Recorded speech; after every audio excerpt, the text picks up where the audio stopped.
Henderson, who puts his 4-fight win streak on the line. In our co-main event, Long Beach native Emiliano Moreno puts his 12-fight undefeated streak to the test when he faces the challenge of the Dominican Republic's knockout artist, Raul Garcia. In our feature bout, New Orleans' own Jeremy Hill battles Tijuana, Mexico's Cristian Cruz Chacon in a true test of wills. We are back in Central Florida for ProBox TV's The Contender Series, and it starts now.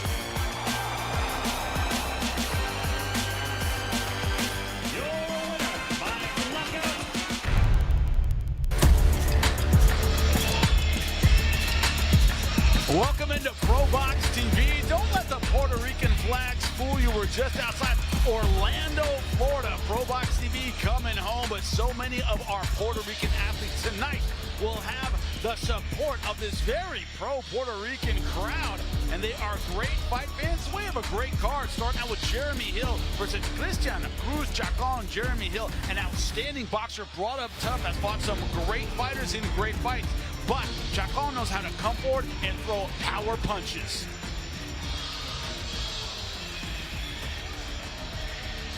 In our co-main event, Emiliano Moreno from Long Beach, California, puts his undefeated record on the line against Raul Garcia, a fighter who is looking for his first win here on ProBox TV. With a fighter from the Dominican Republic, has power, has skills, has size. He wants to display all those skills tonight.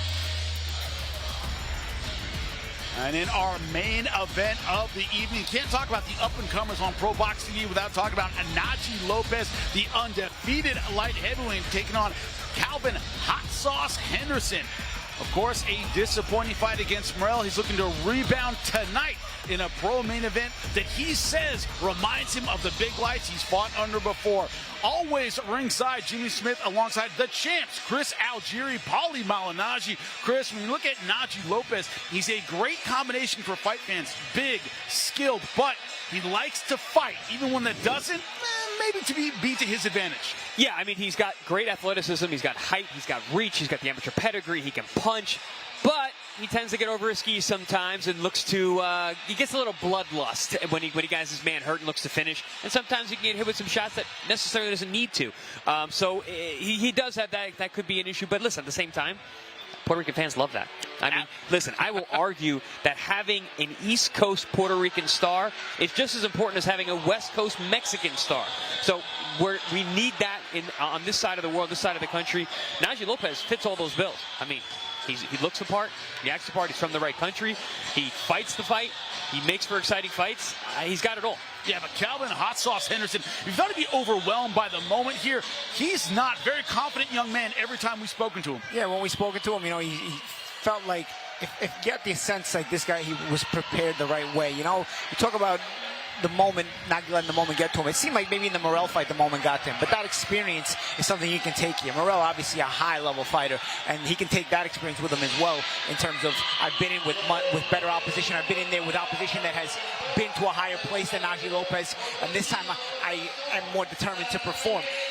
If you haven't learned from the Morel fight, this is risking to be the same thing here, because Najee can be of that level. He is expected to be at that level. He is in the conversation for fights against Beterbiev. He's already been there. You know, as far as those conversations, the fight didn't materialize in the next few months. But if Najee gets through this fight, he's going to be in that position. He's going to be in an eliminator that is expected to come his way. So in reality, you know, it's a situation where Henderson cannot let the moment overwhelm him, because Najee's ready to get to the next level. But it's Henderson. He told me yesterday personally in the fighter meeting, as you remember, he said, you know, these things, just one fight, just one win, it changes things. Well, for Henderson, this one win could be tonight. when you look at the fighters heading into our co-main event and main event, have to discuss Emiliano Moreno, his co-main event against Raul Garcia, another fight where he's backed against the wall. But let's get it started with our main card, 50-50 all-action fights, and they start right now. Of course, we have Jorge De Jesus taking on Anthony Cuba, 14-1 versus 10-1-2. The fighter out of Lawrenceville, Georgia, only 23 years old. His opponent's 22, exact same height and reach. The difference here will not be in the numbers. It will be in who brings the fight tonight. And then better all, we're ready for it. 50-50 all-action fights. Lupe, get us going. We continue here inside of Osceola Heritage Park, Kissimmee, Florida. It is another edition of ProBox TV. This contest, 8 rounds in the super lightweight division. Este combate, 8 vueltas, división peso super ligero. Los jueces, the judges, Tito Welko, Alexander Levin, and Tina Griffith. In the blue corner, wearing silver with white trim en la esquina azul, vestido de plateado con blanco, su peso oficial, 139 libras y 3 cuartos, his official weight, 139 3/4 pounds. A nivel profesional, mantiene un récord de 10 victorias, solo una derrota, 2 empates, 4 de sus victorias por la vía del cloroformo. As a pro, he maintains a record of 10 victories against 1 defeat, 2 bouts even, 4 of those victories coming by way of KO. Fighting out of Fontana, California, Anthony "Too Quick" Cuba. In the red corner, wearing black with gold en la esquina roja, vestido de negro con dorado. Su peso oficial, 139 libras y media. His official weight, 139 1/2 pounds tonight. In his 16th bout as a pro, with a record of 14 victories, 1 lone defeat, 10 of those victories coming by way of KO. En su 16º combate a nivel profesional, con 14 victorias, solo una derrota, 10 de sus victorias por la vía del knockout. Fighting out of North Cross, Georgia, en Boricua to the bone, Jorge De Jesus. Our referee with final instructions, Michael De Jesus. All right, guys, the rules we told you in the locker room, in the corner, you both know what to expect. Anything on the here will be below, anything on the here below. Touch gloves if you want to, if not, go back to your corner. Got to admire the dedication of Robert Garcia in the corner of Anthony Cuba. Got up from his commentary position. He's our Spanish color commentator. Got up, got in the corner of his man, Anthony "Too Quick" Cuba. We're underway, round number 1.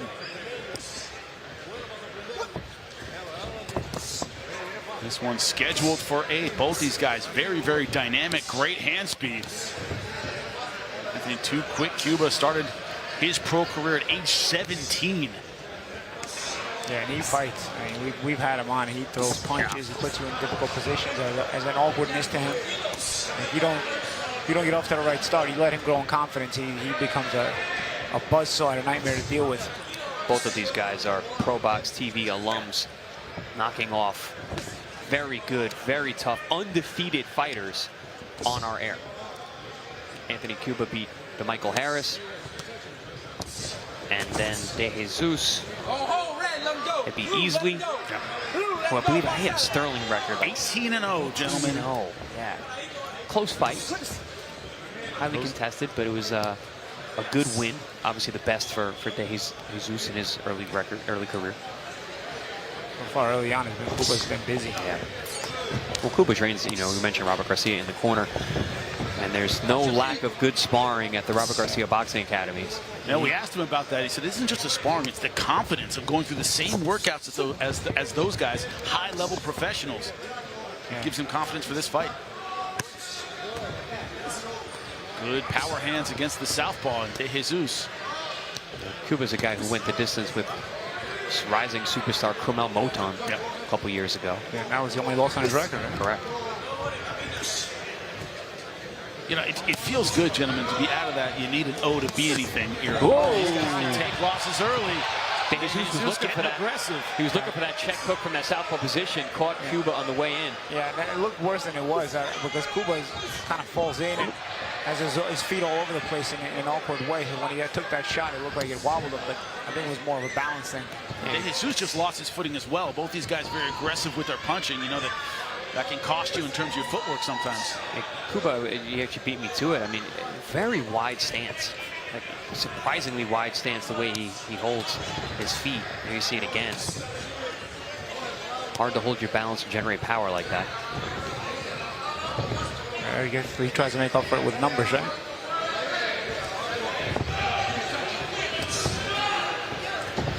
Garcia staying in the corner, keep touching. He wants to keep De Jesus busy. But being touched, he can't set up his own offense. But De Jesus likes to throw that counter hook. Yeah, tried it again. That southpaw check hook. I always say the most dangerous punch in boxing. You can't see that thing coming. A little body shot by Cuba. Spin around.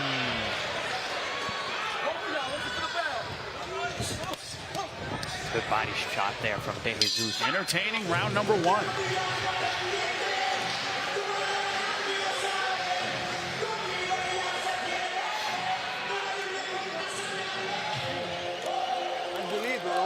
tranquilo, cerradito. Por dentro tiene que darse. Sentir por dentro. Igual cuando le daba ahorita lo cogiste con el gancho. ¿Entiendes? Cada vez que le da lo coge. Tranquilito. Darse la baja. Y camina, boom de volado. No dejes que te toque. Cerradito. Mira uno.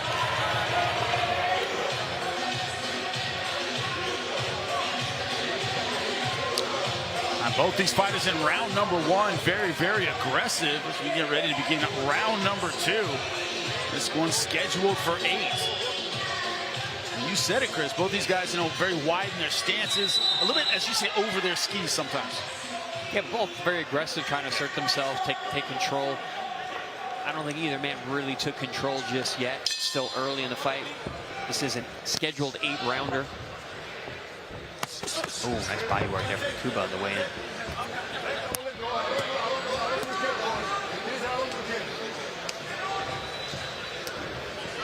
Anthony, too quick. Cuba had aspirations competing in the 2024 Olympics, went pro instead. You gotta watch that counter right hook from De Jesus. That thing comes off like it's spring-loaded. But from the other side, De Jesus also can't get into a habit of just looking for one punch either. It seems like that's what he's looking for. It seems like it's a shot that could help him. It could land. He's missed it a few times though. But Cuba's getting busy while De Jesus seems to only be looking for that hook. And the way he throws it, I gather he may be a natural right-hander. Yeah, he did that in the Easley fight. That he was looking for one punch loading up with a guy who was boxing him. De Jesus, one of those guys, he's fought in Thailand multiple times. His manager's Chinese. He goes, look, I was just a road warrior. I just fought all over the place, fought in Asia, fought outside of the U.S. The vast majority of his career. You guys talk about hostile territory, how that makes you tough. That's what he's used to. Tonight, the Puerto Rican fighter, though, is going to have most of the crowd support. Got a big pop when they announced his name. And he said his last fight against Easley, you had to see him be a little rough because he had a guy who was so technical, but he said he can be clean and smooth too. We're not seeing that tonight. He's, again, trying to be rough. But he's fighting a guy in Anthony Cuba who has a rough style himself. Exactly. He wants to fight fire with fire. Right? The thing about that hurts Cuba is he's so awkward with his feet that when he gets hit, he bounces all over the place, and it makes it look worse than it is because his bounce isn't great. He can be flighty at times. Yeah, he's been bouncing up and down. Right? He's been in and out, jumping the entire time. Very energy-burning style. Here it is again. Chris, I think you and I have discussed this. I always tell fighters, cut your hair, because it looks like you're getting hit. It's obvious when you get hit, even if you don't get hit that hard. It's a similar thing with your footwork. If it looks like you're flying all over the place every time you get hit, judges see that. It's also like making fat movements. Yes. We have too much excess on that. You don't need to. The guys who are very subtle, it's hard to tell when you're getting hit. See here, Cuba puts numbers together nicely. See that De Jesus doesn't land that hook, and it's just Cuba doing the work, and that's what a big part of the round is. And that looks worse when you're getting hit with shots and then you're lunging and missing like that. And Cuba, as this fight wears on, Cuba's going to get the trajectory more and more of that right hook. He's going to sort of have a sixth sense for it coming, and he's going to have an easier time avoiding it. So again, De Jesus has to do a more creative job of setting up that shot if that's the shot he wants to look for. 10 seconds. Shot again by Cuba. Little mouse outside the left eye. of De Jesus. Gonna get aggressive though at the end of round 2. Both these guys looking for their offensive opportunities, but to your point, Paulie, Cuba effective with that power shot against the southpaw. Yeah. And, you know, De Jesus' balance is better, so he doesn't go flying when he gets hit. But it seems like Cuba's been the busier guy who's landed the better punches. But you know, anytime he does get hit, it looks like De Jesus does land a very good shot. But is it enough to convince the judges? Do the judges fall for it? I think Cuba's having better rounds, personally. I agree. I think he's more consistent, and he's showing a better gas tank. Seems like De Jesus needs to recharge and recover in between his salvos, which mostly consists of just winging the right hook. Robert Garcia, coach who's on our air almost every day, giving advice in the corner. We all know about his boxing acumen. You know he's going to have his charge ready to go.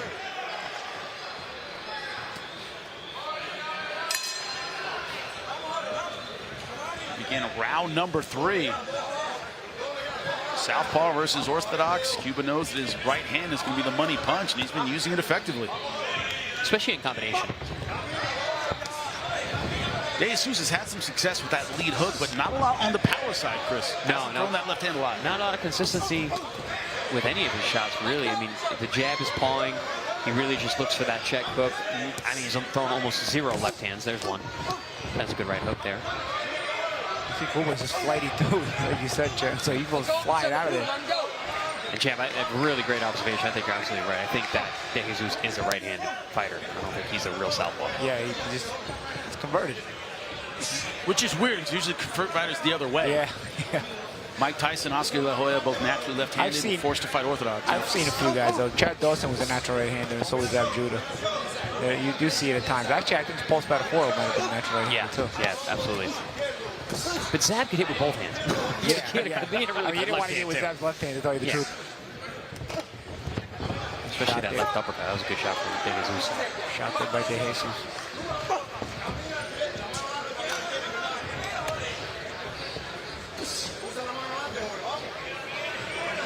But also ring generalship in terms of where this fight is fought. Cuba has been controlling the center of the ring, keeping De Jesus on the outside. Other things you need to keep in mind. It's been the kind of fight Cuba wants to fight. You know, when you try to see which kind of fight are they trying to fight, I think Cuba prefers this kind of fight. He's in and out. He's comfortable going in and out. He's been controlling the real estate, as we say. And he keeps De Jesus reaching. De Jesus pretty much is just kind of timed with the right hook when Cuba jumps in, but he was able to jump back out most of the time pretty safely. You know, good left hand there from De Jesus, but Cuba comes right back. Yeah, Cuba seems content with an inside fight. When they exchange on the inside, he's happy to do it. But Cuba hits on the way in, on the way out. Yeah. All kinds of punches too. And you know, he creates punches. Oh, nice setup there for the left hand. I'm sorry, right hand. De Jesus had his hands up, but Cuba trying to send it right through the center. And Champ, you mentioned how flighty Cuba can be. I would argue that De Jesus is equally as frantic in terms of how he's fighting. He does not look comfortable. Yeah, I think now he's starting to get nervous because it's like he's got to start catching up on the scorecards. You feel like, I mean, it's a confusing fight to deal with. He's had a better round because he's landed some big shots here.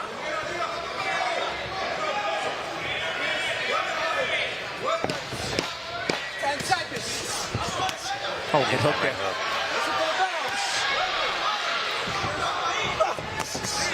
Nice counter there from Cuba.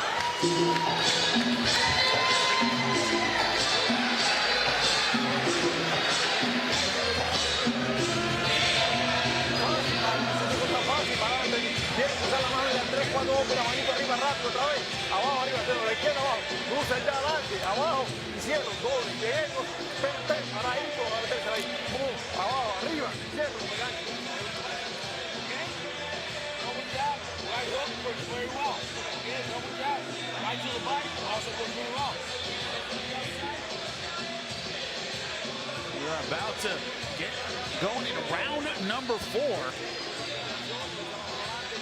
This one scheduled for Jorge De Jesus versus Anthony Cuba. And so far, it's been Cuba controlling the real estate, throwing the better punches. De Jesus, we talked about his awkwardness, been a little bit all over the place, but starting to land that hook from the southpaw stance, that lead hook. Yeah, I thought De Jesus had a much better round last round. He landed some left hands. He landed that right hook pretty well. Best round of the fight for him so far.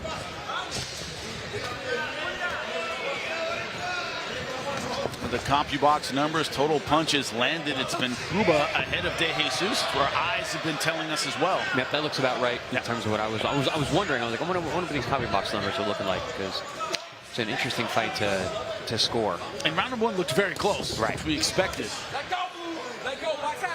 Which is why I mentioned the ring generalship aspect of it, because you got to, if the punches landed are very close, you got to start looking at the other scoring criteria: defense, ring generalship, the tiebreakers, as we say. Yes. Oh, good shot from De Jesus. De Jesus needs to throw that left hand. It's actually it's a good shot. Yeah, and he's landed it a couple times. You need to see more of it, especially as he makes Cuba pull out with the right hook.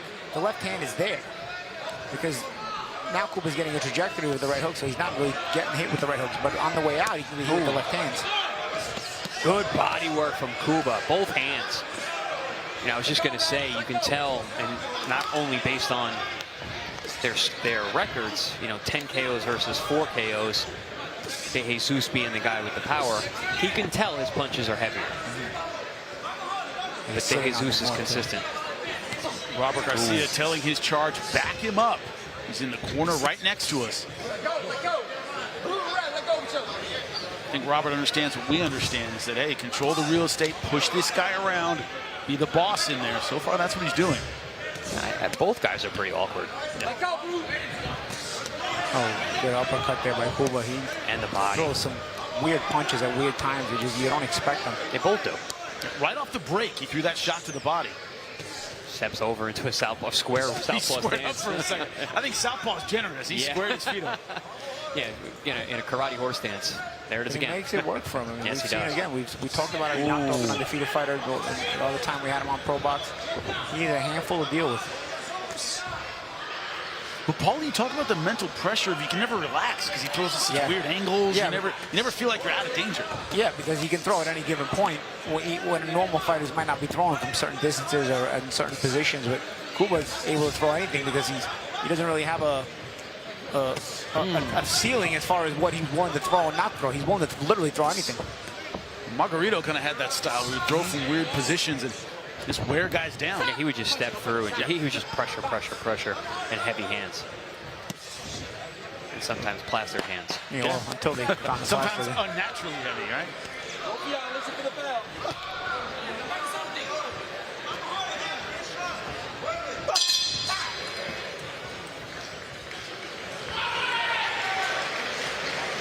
Nice back and forth action there in round 4. I like the work by Cuba, though. He had some really good, nice body work. Seemed like he used that awkwardness, those step throughs effectively in that round. Had De Jesus a little befuddled.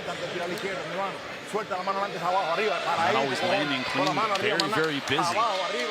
De Jesus had success a little bit earlier in the previous round with that left hand, but wasn't able to throw it a lot in round number 4.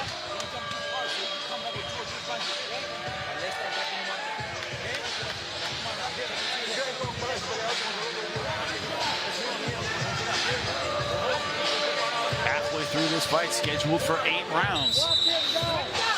You see Robert Garcia, once again, our Spanish commentator. He has left the booth and is in the corner.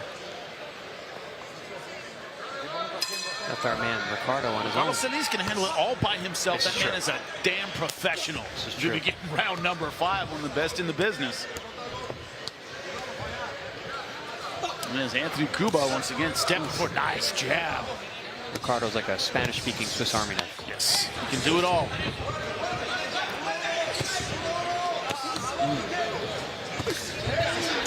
Good angle there.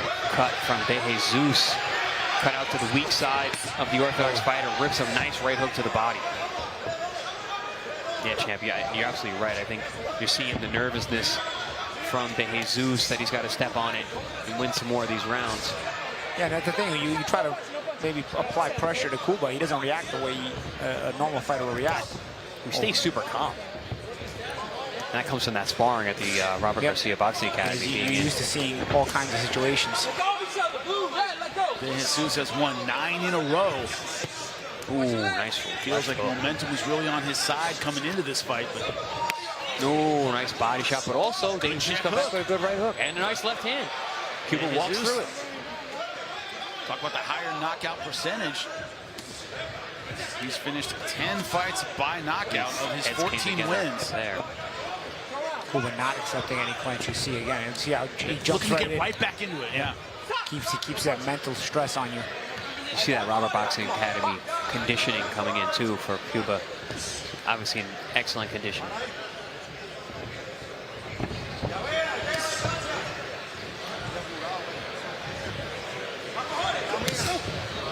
Heads came close together again. But after you throw a body shot from 4 feet away, right? One of the themes of tonight. That to the body.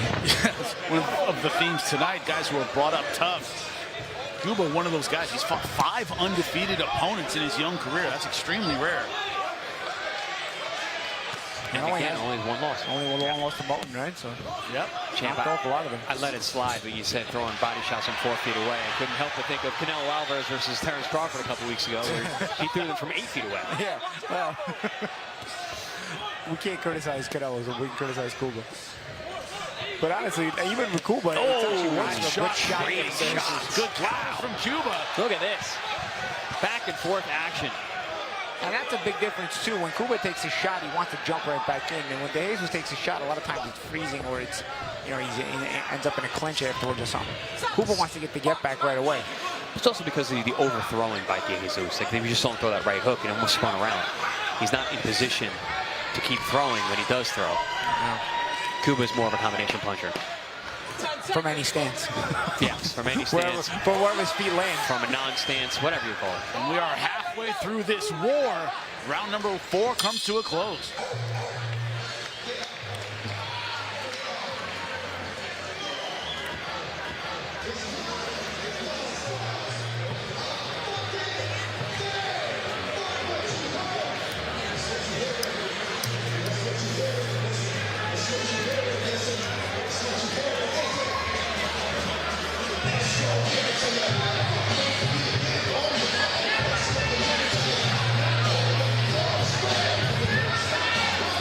Round number 6 about to begin, and we had great exchanges in round number 5. Yeah, beautiful back and forth action. You see them trade right hands.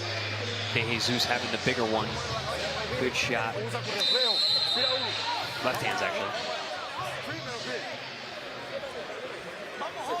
But still a good round for the Cuba, even though that replay showed a bigger shot landed by De Jesus. Anthony Cuba getting right back to it. Cuba just has a rugged rhythm he forces too, and that's part of what makes you uncomfortable fighting him. It's not just the punches, it's just a weird rhythm too. Look at the power punches landed. Cuba a commanding lead over De Jesus. Yeah, I mentioned the power advantage for De Jesus, but the combination advantage for Cuba, and the CompuBox numbers represent that. It's one thing De Jesus has not done is put punches and punches. Ooh, good left hand from De Jesus. That's another thing about Cuba. He takes a good shot too. So yeah. It does, just because you hit him, it's not going to stop him. As a matter of fact, sometimes you piss him off and he brings more, as you can see here. And gentlemen, it doesn't make him back off either. It's like De Jesus lands a big punch. He was right there in front of him. Yeah. He throws more. He engages more. De Jesus just woke Cuba up here. What do you say, Paulie, about letting sleeping dogs lie? Yeah. Well, he's never sleeping. Not doing that. That's the problem is he's never sleeping, Cuba, because he's always jumping all over the place.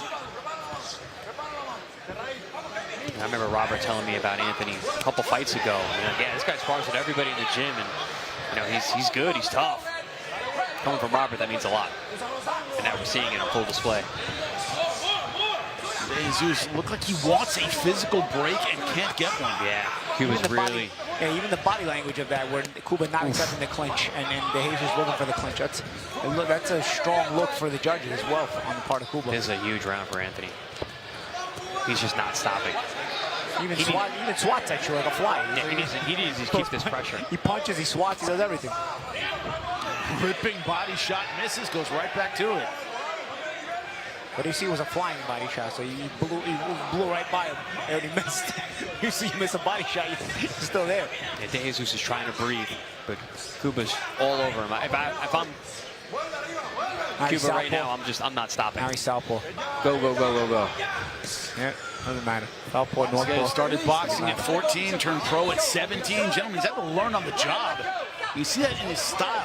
It's not the most fluid in terms of a guy with an amateur pedigree, but he never stops throwing. De Jesus looks really uncomfortable. Yeah, Huge deep breath. You saw that? Yep.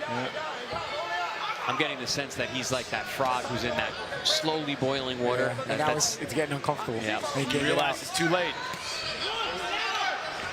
Yeah, look at his footwork. Just crossing his feet and basically falling over. Look at his feet. No, you can't see it on our air. Sorry. Sorry, our viewers, But we're telling you about it. he's crossing his feet wildly. Like, just literally walking and stumbling. The pace is really wearing. The clinch. You see Robert Garcia saying finish strong, finish strong. That's exactly what Cuba's looking to do. 2 more rounds to go. And De Jesus' body language, gentlemen, is telling right now. Nah, he looked like he took a deep breath in, looked down, like, I have never been here before. What the hell? This guy's all over me.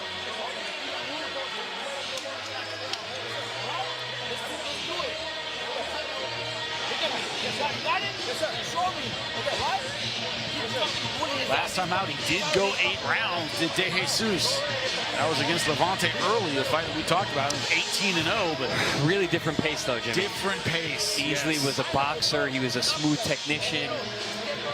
Cuba is anything but smooth, and at times technical in some kind of way, but much more of a volume guy.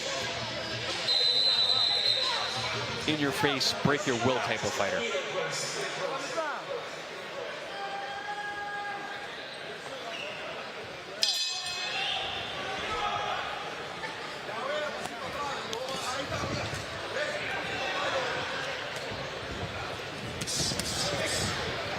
I'm sure Robert Garcia told Cuba in the corner, don't lay off that gas pedal. Good body shot. He is not coming back with jabs and body shots to start round 7. Good poker face from De Jesus, because he definitely felt that body shot. Left hook to the liver. Oh, clubbing left hand. There's that awkwardness. Yep. Out of a crouch, throwing punches over his own head. And De Jesus was not doing himself any favors going straight back. He should have stepped in and smothered him. In that crouch, he could have leaned on him. Here, Robert Garcia, trainer of the year, yelling pressure. Yeah, because they know that De Jesus' level is starting to diminish. And Cuba doesn't look tired. He looks fresh. Still pulling on punches, being defensively aware. Oof, good heavy left It's hand. almost like going to war with everybody at the Robert Garcia gym has done wonders for his cardio. Strange how that works. Yeah, funny how that works, right? You know, but Cuba said something really important, because I did 4 camps in a whole entire year at the Robert Garcia camp, and he said, he's like, you know, the confidence that I can go with these guys, that's what it was for me. It wasn't conditioning that I learned out there. It wasn't even technique that I learned. Look how he threw that shot. Yeah. Ooh, good overhand. Jesus Right. Now he's starting to step in more. Eating big shots now. Got to not smother himself, though. Cuba's starting to take over this fight Yeah, completely. he's feeling it, too. He's feeling like he's, a good body shot. Oh. Clubbing. 1,000 cuts kind of finish, gentlemen. Could be what we're seeing now. Robert calling for the uppercut. Pushing down. Physical on him. Yeah, making it rough. De Jesus is drowning out there. And Cuba looks like he's getting more energy. Yes. Oh, he's feeling, he sees the stoppage in front of him, right? This would be a huge win for him. Another. Jesus trying to land the check left hook, but not enough steam behind. He said he's got a few wins over undefeated guys. This isn't an undefeated guy, but this is a guy who had some good, but this is a some bigger good win. momentum. Yes. De Jesus coming off a nice win over Levante, right? Yeah, absolutely.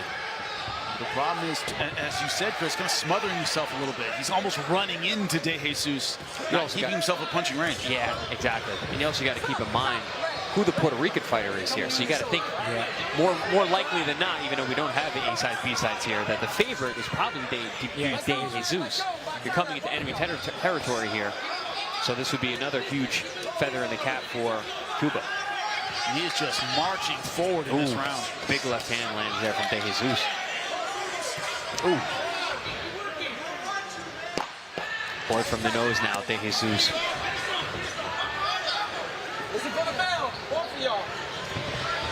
Oh. Punches from everywhere. Even walks to his corner quickly.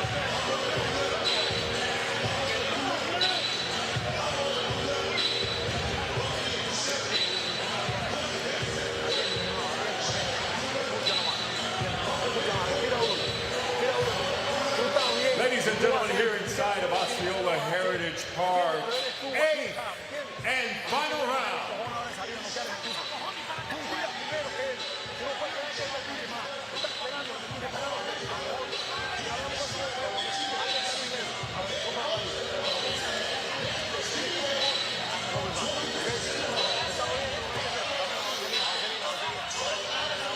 Huge round for Anthony Cuba. Just overwhelming, unrelenting pressure from the young Robert Garcia charge. Tough round for De Jesus. Absolutely going after it. 8th and final round. The question is, how hard will Anthony Cuba go for the finish? Starting right where he left off round 7. Oh, good left hand there from De Jesus. But again, Cuba walks right through it, comes forward throwing combinations.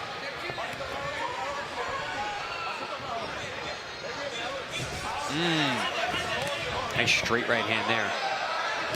I think Anthony Cuba might have to change his name from Too Quick to Too Tough, because he's just walking forward here. Too much. Too much. Yeah.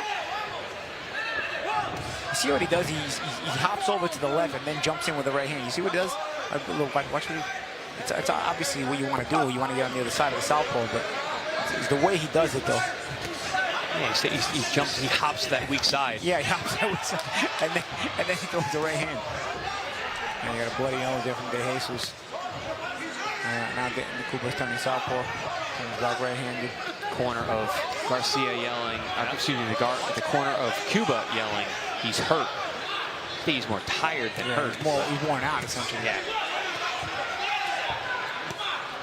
But De Jesus is tough. He's still firing big shots, especially with that left hand. Oh, good combination there from Cuba. Right hands right down the middle, splitting the guard of the southpaw.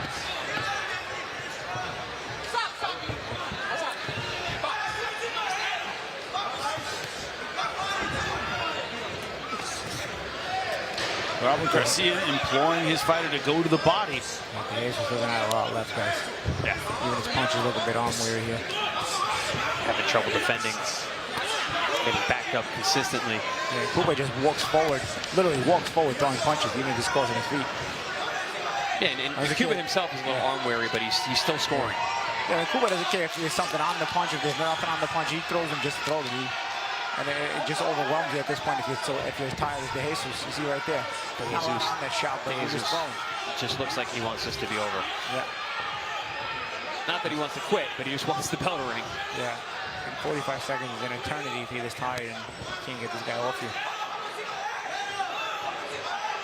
Also, just no tactical answer for the offense of Anthony Cuba. And when you're fatigued, Jimmy, it's even more tough to come up with a tactical answer, right? Oh, good hard body shot. Under 30 seconds now in the 8th and final round. You know, and listen, Cuba's tired too, but he's willing himself through the pain and the burn.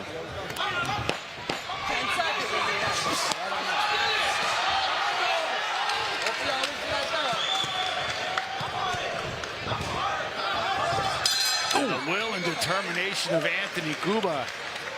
Absolutely exceptional for 8 rounds, gentlemen. Cuba, man, once again, very impressive on our air against another very tough guy.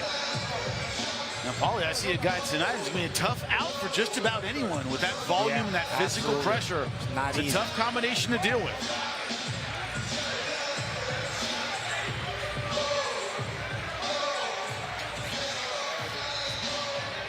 Look on his face for Anthony Cuba, like he could go another 6 or 7 rounds. But that would be based on will and will alone. I mean, he's a very tough, hard-willed guy. Here we see some of the action in that last round, just letting those hands fly. Not a whole lot on the punches. Like I said, I believe he was arm-wearing. He was tired too, but he just had a bigger will to keep pushing.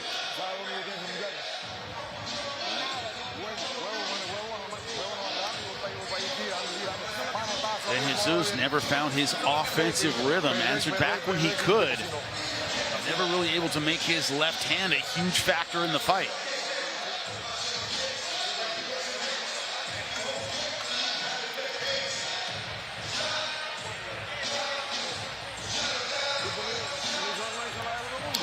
Let's take a look at the CompuBox numbers.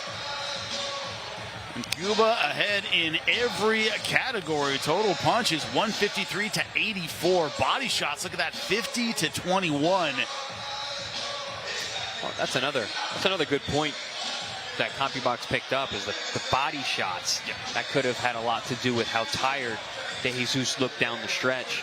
Round 7 and 8, you really saw the fatigue setting in. But when you're getting hit with 50 body shots in an 8-rounder, makes sense.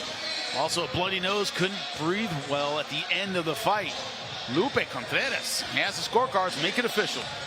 After going 8 rounds inside the ProBox TV ring, judges Wilgo and Griffith traded identical scores of 78 to 74. Después de completar las 8 vueltas, los jueces Griffith y Wilgo entregan tarjetas idénticas de 78 a 74. Y el juez Levin anotó 80 a 72. Judge Levin scores it 80 to 72. All in favor of the winner by way of unanimous decision. A favor del vencedor por decisión unánime, Anthony Tuque. One judge gave it all every round. Cuba. Yeah, 80-72, eight rounds to none. And 2 gave 6 rounds to Cuba. However you want to see it, Anthony Cuba with his pack of Pokemon cards. Cuba has earned his record. Earned it. I mean, Yes, what has he got? you said, Paul, he brought up tough. Wins over several undefeated fighters. Yeah. And now this is a battle-tested fighter. Yep. Likes his Pokemon cards. He's gonna open them up. People collect those. Apparently, Maybe he does. Apparently he does, but he wasn't playing games in the ring tonight. Great stuff from Anthony Cuba. Chris, you see the things he needs to work on. Did to square up his feet a little bit, things like that. Maybe off balance sometimes, but man, that pressure hard to beat. I mean, I don't know if he that's needs to fix it. I think it's kind of his thing. I was thinking the same thing. I was like, if you fix it, is he as good of a fighter? I don't think so. Like, he's the kind of guy, the more awkward he is, the more effective he is, because he combines the awkwardness with insane pressure. Yeah. Insane pressure is the theme of tonight. Stick with us. We roll on here at ProBox TV. Stay with us. From Lakeland, November 7th, the Contender Series returns. In our main event, Puerto Rican welterweight star Nicholas Flas puts his 15-2 record on the line versus the undefeated Delante Johnson at 16-0. Also on this action-packed card, 3 undefeated fighters putting their records on the line. Senbatar Erdenbot, Katsuma Akitsugi, and Central Florida's own Dominic Valle.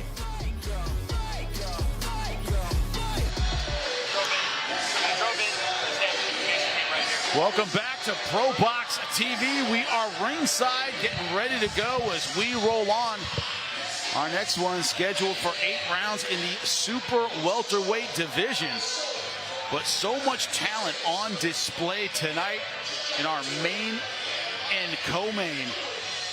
Unbelievable talent, especially our co-main when you talk about the 147-pound division.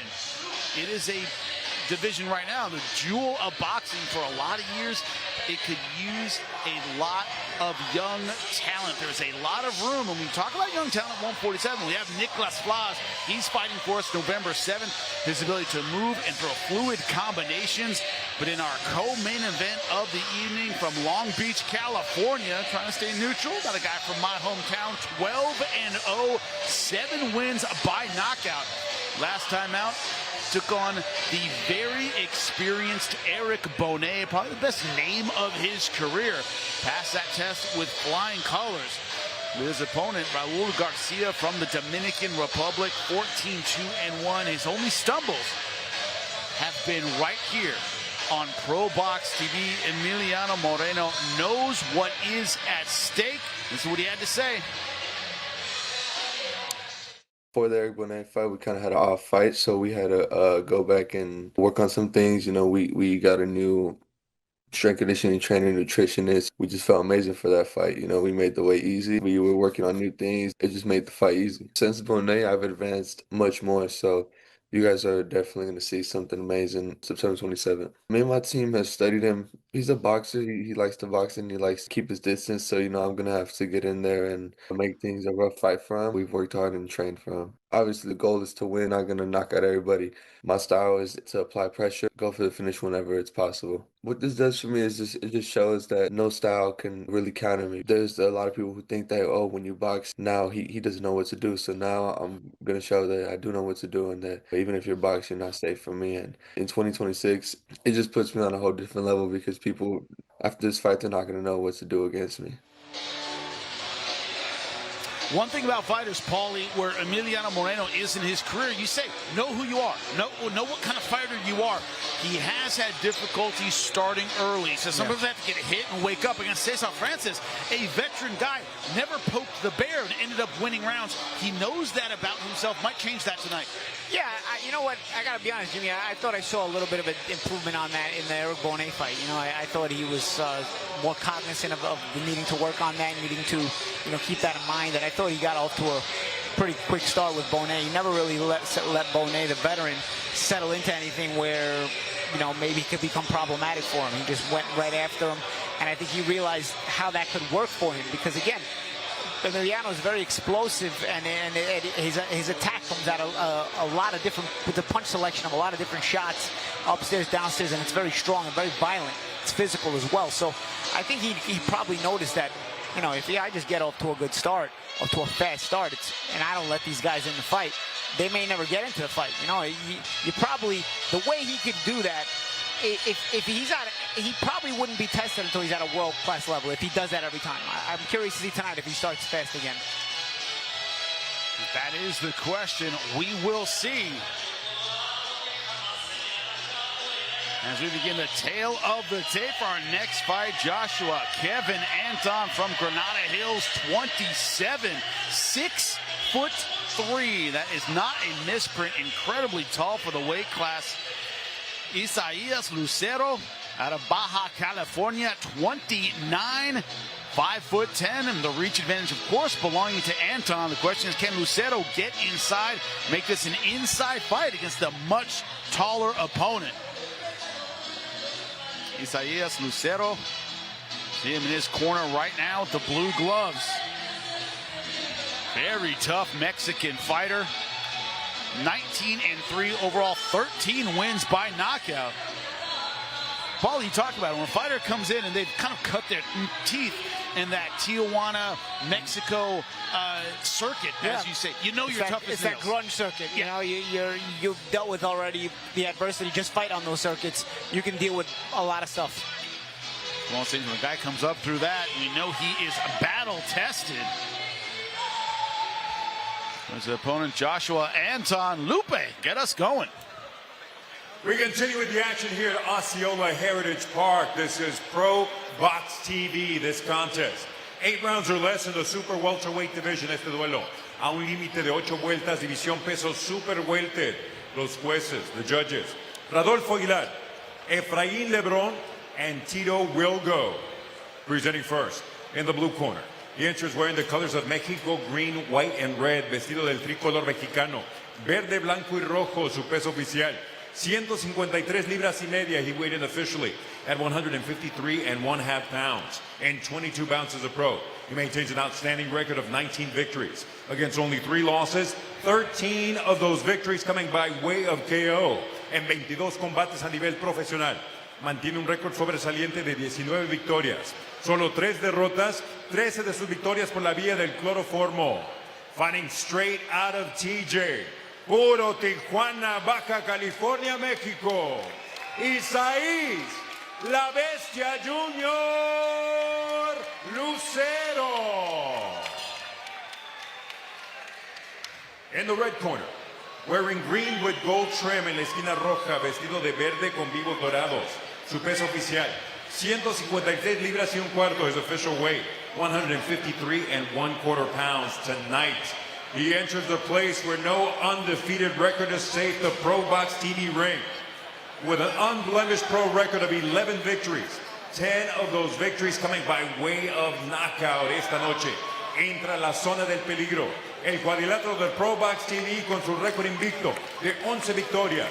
10 de sus victorias por la vía del knockout. Fighting out of Palmdale, California, Joshua Kevin Anton. Our referee, Massimo Montanini.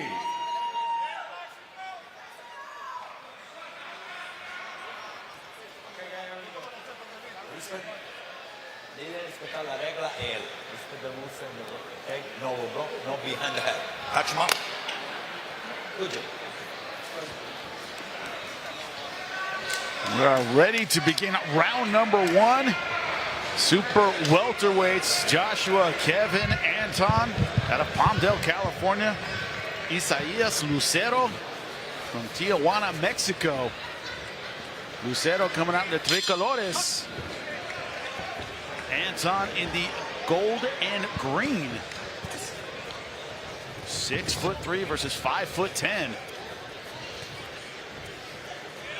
Big step up for Anton here. We've had him on our area, really impressive, but against much lesser opposition. Lucero is also a guy who's been on our air, has been impressive in a fantastic fight with Vlad Hernandez, who at the time was on a real streak. That was his last time out in the ring. And like a lot of people who fight Vladimir Hernandez, started out strong, and then Vladimir Hernandez started wearing him down, as he almost always does. It's the kind of fight you learn a lot from. About pacing and energy. He says to win this fight, I got to get inside, got to make this a dog fight. Vladimir Hernandez fight prepares you for that kind of fight, because that was a dog fight as well. Yeah, I mean, no one's going to set the pace like a Vladimir Hernandez does. You know, Anton, with his height and reach and power, you can't expect him to put on that kind of performance. So you got to think Lucero is ready for a volume fight, but is he ready for the power? Yeah, and he's ready for the different dimension of fighting at that distance. You know, is 6'3" southpaw. Yeah, obviously Anton going to sort of look to dictate a certain distance in this fight. Anton trying to stay busy. His second fight in 84 days. Anton's looking good, though. Mixing up his punches well, utilizing his range. Got hit with the left hand there. Yeah, Lucero's going to have to keep his foot on the gas. Good ball.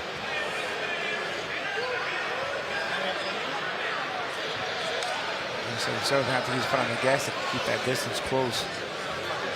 It's going to take a lot of gas to keep that going.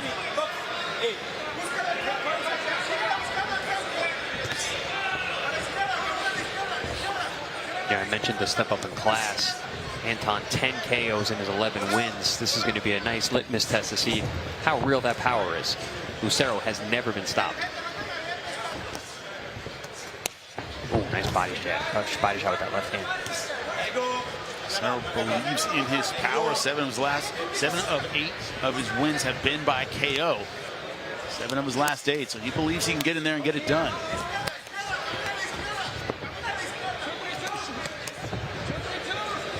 Knocked out 13 out of his 19 wins.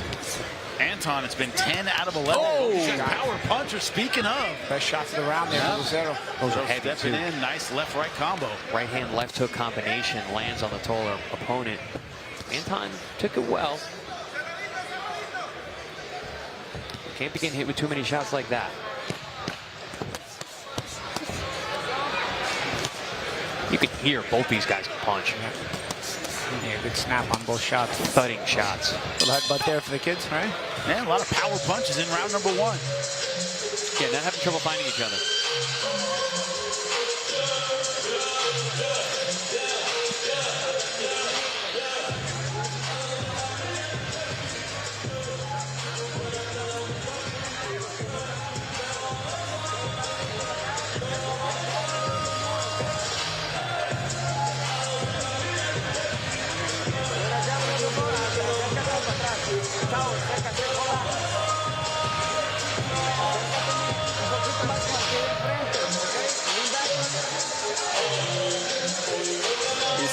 Alex Lucero hasn't fought since that Vladimir Hernandez fight. It was 189 days ago.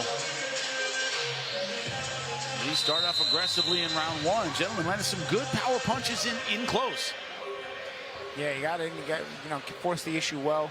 I thought Anton started well boxing, but Lucero kept his foot on the gas, and that's what he's going to have to do. We'll see if he has the gas tank to continue that for 8 rounds. Guys, keep in mind, this is only Anton's 4th opponent with a winning record. Yeah. Huge step up in class. Oh, good body shot from Lucero. This is where the experience really comes into play with the way that Lucero's picking these shots. Paul, you ever fight those really experienced guys that came out in the first round and kind of gave you like half an effort? Yeah, and then round 2 they came out and they were awesome. Yeah, yeah. I'm sensing that a little bit here from Lucero. Lucero, I think, gave a good effort already in round 1, right? I mean, and now in round 2, he's ready to set the pace, and Anton is getting. Yeah, but look at the adjustments that Lucero made already. He's falling for it, though. Anton is getting engaging. You want to engage against this sort of a buzzsaw in Lucero. Because we saw he can deal with it with in the Vladimir Hernandez fight. He fought Hernandez in a tough fight. Yeah, talk about the boiling frog. Every fight against Vladimir Hernandez is that. But Lucero stayed in there. I mean, it was rough for him at the end, but he made it to the distance.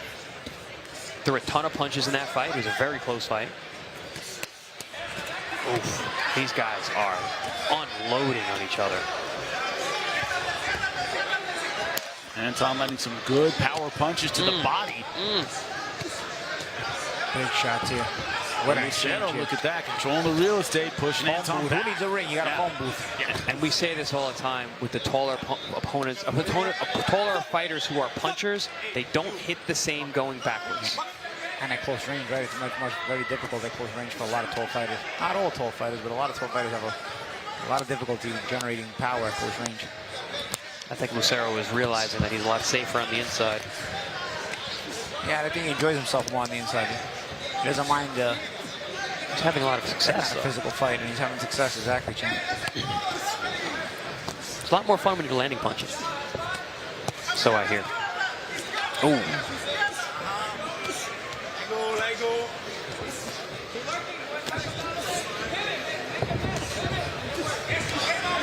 You know, we saw a phone booth fight a few weeks ago on the undercard of Canelo Crawford with our own Lester Martinez against Cristian and Billy. And in that fight, you notice when there was a little bit of distance, much more power was coming from Lester Martinez, and you could see his ability. Here, these guys are kind of smothering each other. You're not seeing the hardest shots landed, but a lot of volume. But a similar thing where Lester just had trouble stepping off, but whenever he did, man, he generated a lot of power. Yeah, I think Anton would be better served if he can make a little bit of distance. But Lucero stepping forward enough that Anton can't find that range to generate real power. Lucero looks very comfortable in this kind of fight.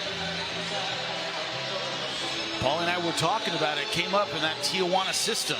And whenever a guy comes up with that, he's used to wars, staying inside, you have to have plenty of gas. So far, he's shown all 3.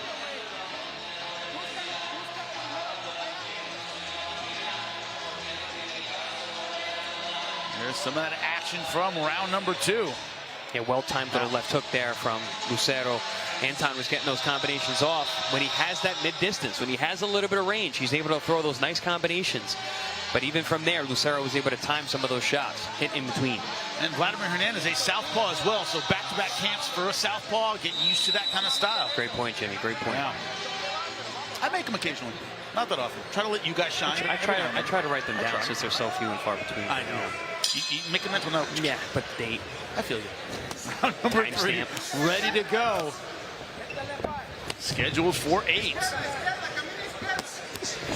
Anton, the undefeated fighter out of Palmdale, California. Nice uppercut. Well timed.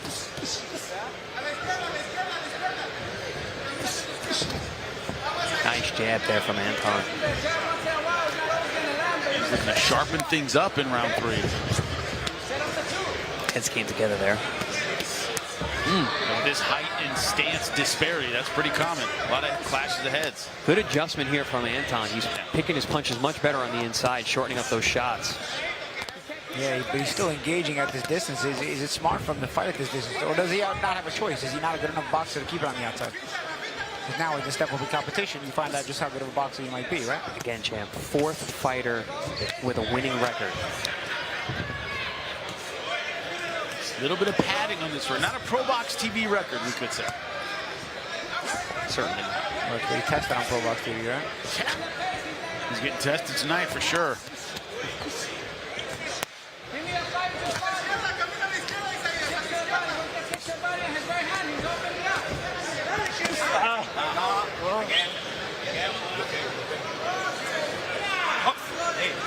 Didn't hear anything from the rings. The ref says keep him up. Second time we've seen a clear low blow from Anton. First one was in round number 1.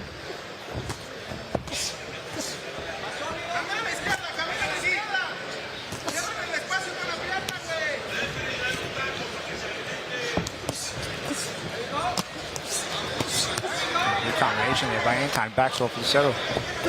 First time Lucero backing up a bit.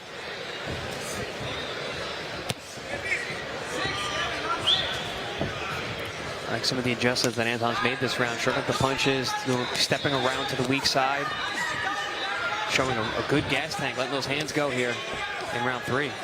Lucero looking really uncomfortable. Yeah, you talk about his comfort level at the end of round number 2. But round number 3, not as comfortable at all. No, taken right out of his hands by Anton.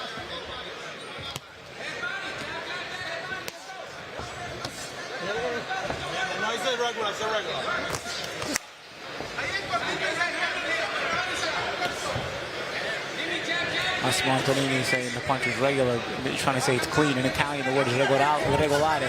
So you use that expression, regolare, in Italian. That's why he translated it to regular. But he's trying to say it's a clean shot, so don't complain. I don't think Lucero understood it in English or Italian. Oh, good end of the round nice for the fighter overreach from California. Nice counter.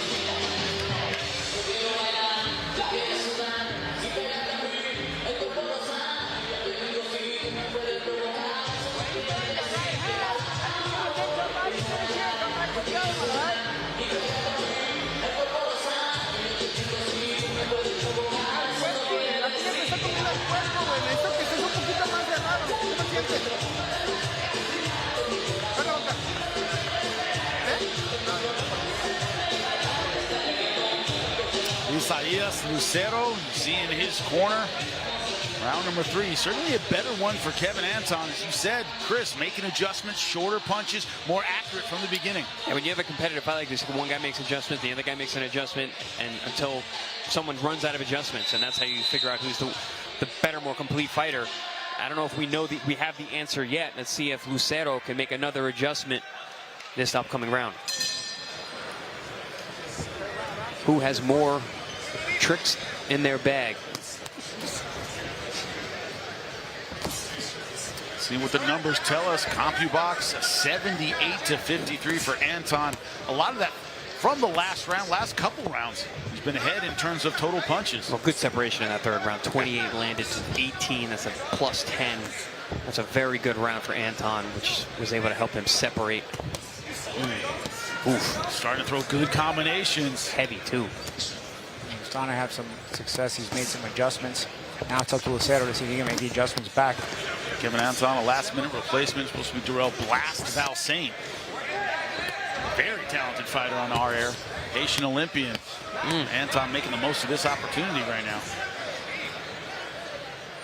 Yeah, man, that's a big difference in opponent.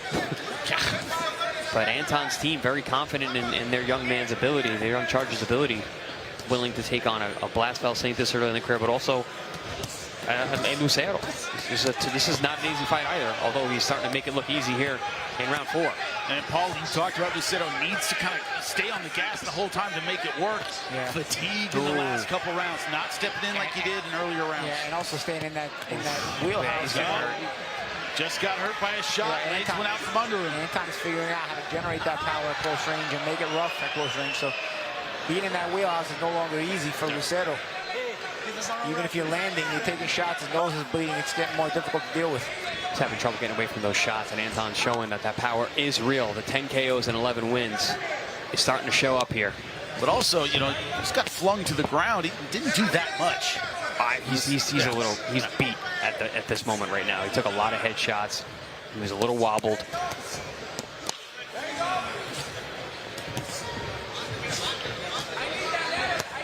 Yeah, he's getting hit a lot. Ooh. And Anton, despite the size advantage, has definitely brought the volume and conditioning with him as well. But you see the difference in power for Anton when he's coming forward versus when he's being pushed back? Yeah. He's been going forward now, and he has a lot heavier punches. Yeah, and he shortened up and tightened up his shots on the inside, so he make it uncomfortable for Lucero on the inside. Cutting angles now. Good left hand. Lucero mugging like it's not hurting him, but it's a good sign that it is. Blood from the nose, got rocked a little bit. Still coming forward, though, is Lucero, doing what he does best. But just taking a lot of punishment that are heavy blows. Trying to back Anton up now. But Anton starts backing him back up. And also, just the volume of Anton. Lucero can't keep up. Gentlemen, looks like the tide might have shifted last round. I'm getting shades of the Vladimir Hernandez fight, except this guy can really punch.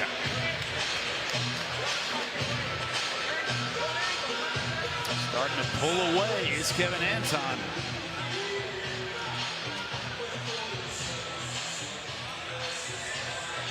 Short, crisp punches. Lucero not able to get inside and do that dirty work he needs to do.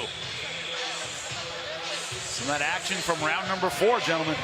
Yeah, good two-way action there, but you see Anton starting to find home because those short left hands on the inside, and those are probably the reason the nose of Lucero's a bit busted up. You know, 2 rounds ago, Jimmy, I said that Lucero was looking uncomfortable. I'd say it's gotten a lot worse since then. Uncomfortable was before hurt. He got hurt in that last round. Got wobbled, started bleeding from the nose. Got shoved down, which is never fun.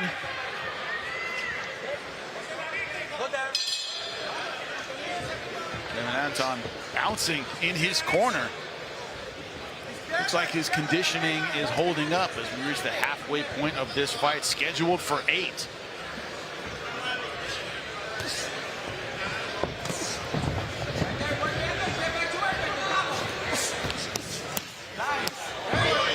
Good left hand from Anton. Oh, another good left. 1-2, right down the middle. Very impressed with the conditioning of Anton. Staying really sharp, punching hard, throwing a lot of punches.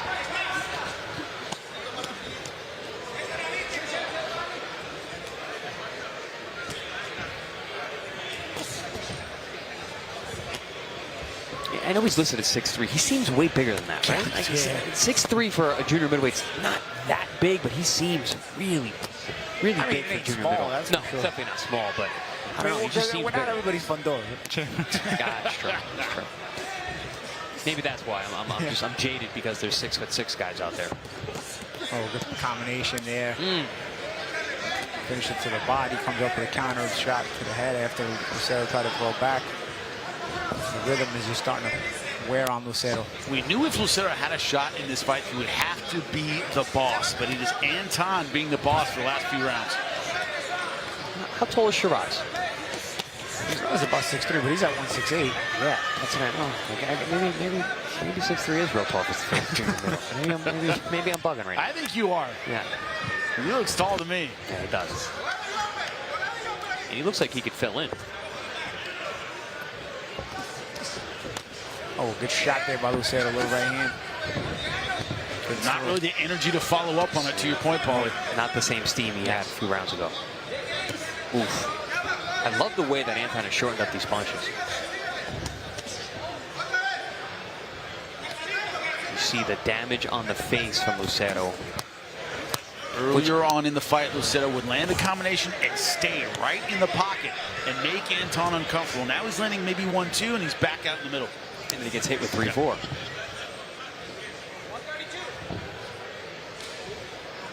It's not always, doesn't always tell you, but facial damage when you compare this fight versus the Vlad Hernandez fight, you can tell the difference in power between the two men. Yeah, Lucero's starting to look uncomfortable. Oh, beautiful job with the left hand. Can't get away. Cannot miss with those power shots.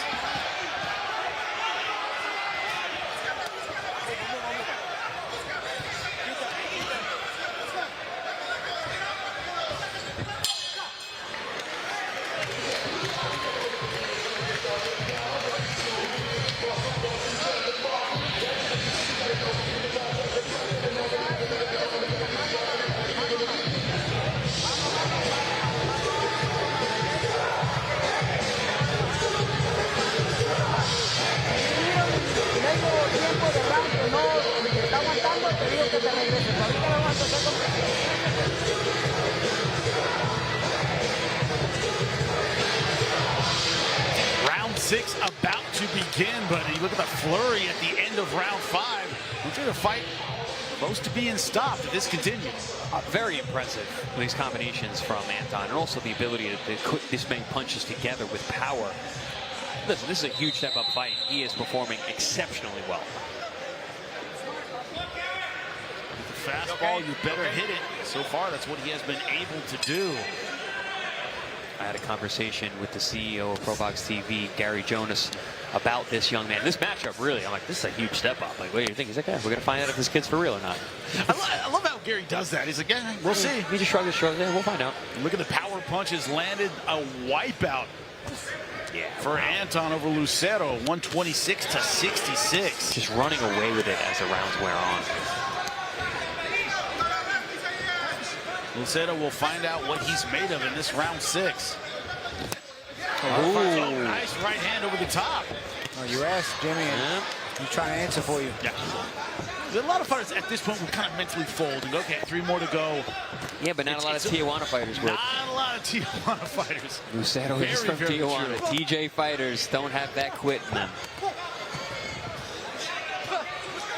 One thing we've been very impressed with is the conditioning of Anton throughout this fight. Yeah, super impressive. I wouldn't expect that a guy this big, who I'm sure doesn't make the weight easily, who also throws heavy, hard shots, would be this kind of volume puncher. Look, when I think about, junior welterweights who were tall and had junior middleweights who or super welts or whatever you say. Yeah, 154 pounders who were tall and had volume. And Paul Williams, you would look at him and go, how does he throw that many punches and he's that tall? And Fundora, same thing. He's a volume puncher. Both those guys you mentioned, Fundora and Paul Williams, they were also power punchers. They scored knockouts. They were volume guys who hit hard. Maybe it's because they don't have to get as much leverage on the shots because it's traveling from those big shoulders. Or maybe they have more leverage so they don't have to use as much energy. Torque, right? Yeah. Free-flowing punchers. Yeah, you're right. Williams was like this too, man. He was a southpaw as well. Yep, just wear you down. First fight with Sergio Martinez, an absolute classic. Fight was sick. Yeah. Sergio was in a lot of really good fights, though. Yeah, he's the most entertaining fighters of all time, in my opinion. Anton staying right in the pocket.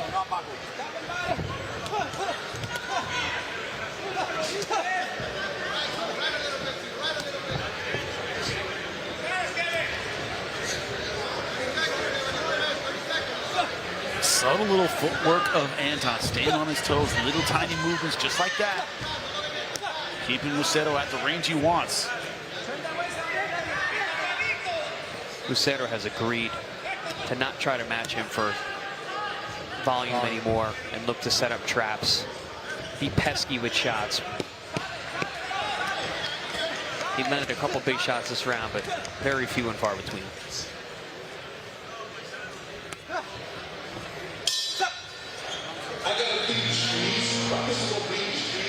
Lucero answered back. He showed he's not quitting, but another round you got to give to Anton.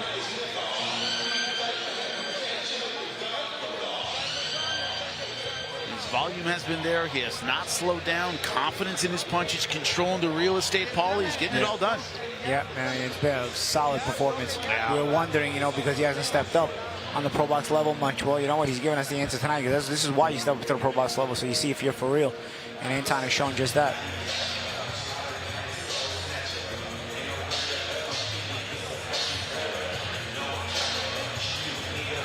Two more rounds to go.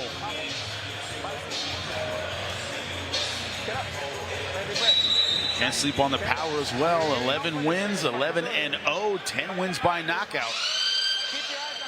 Kevin Anton. So he has faith in his power as he be in round number 7.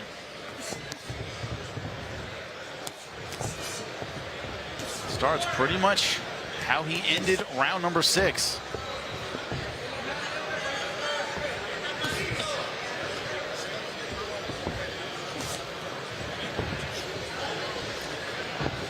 Finishing is not a skill, it's an instinct. And it's instinct Kevin Anton has. Nice left hand. Big straight left down the middle and a little right hook. I think he hasn't really gone for the kill because he hasn't believed Lucero's really there yet. Yeah, I mean, there were times where I think he could have stepped on a little more. I think he tried, but Lucero is still tough. Hasn't been broken down quite to that point. Lucero's been 10 rounds many times before. Now this is an 8-rounder. But even on the inside, he's not letting himself get bullied. Lucero. He stays right there, pushing back. Nice short uppercut. Lucero's tough. He's durable. He's never been stopped. Good body shot. See, this is what I was saying last round about where Lucero is placing his position in this fight. I'm not going to match this guy punch for punch. I'm going to have to be pesky and set traps. But Anton backing him up now again. Lucero doesn't want to go away, but now he's using the smother tactic, probably smarter. But again, how does Lucero figure out a way to win this fight? I mean, he's figuring out a way to stay in it, but it's torturous. See the different angles Anton brings it. Also, he's a southpaw. yeah, he's tall, he's long, he's a southpaw. He hits hard, hits the body well. And once he got into his groove, his rhythm is good. Also, he sidesteps to the weak side a lot. Well, we got our answer. Yeah, we're seeing this Anton young man can tested. fight. Yep.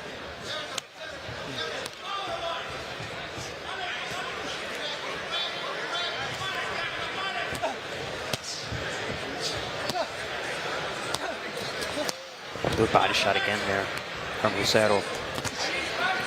Champ, to your point, is like, you know, how does he find a way to win? I mean, he's not coming close to winning any of these rounds. Yeah. Another good flurry of power punches.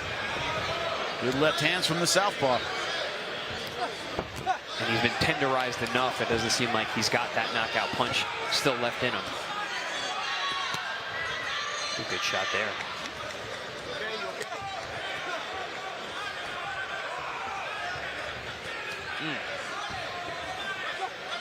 Referee asking Lucero if he's okay. I don't think any one punch is hurting him, but it's starting to be one of those death of 1,000 cuts. He's starting to see Lucero kind of wear down.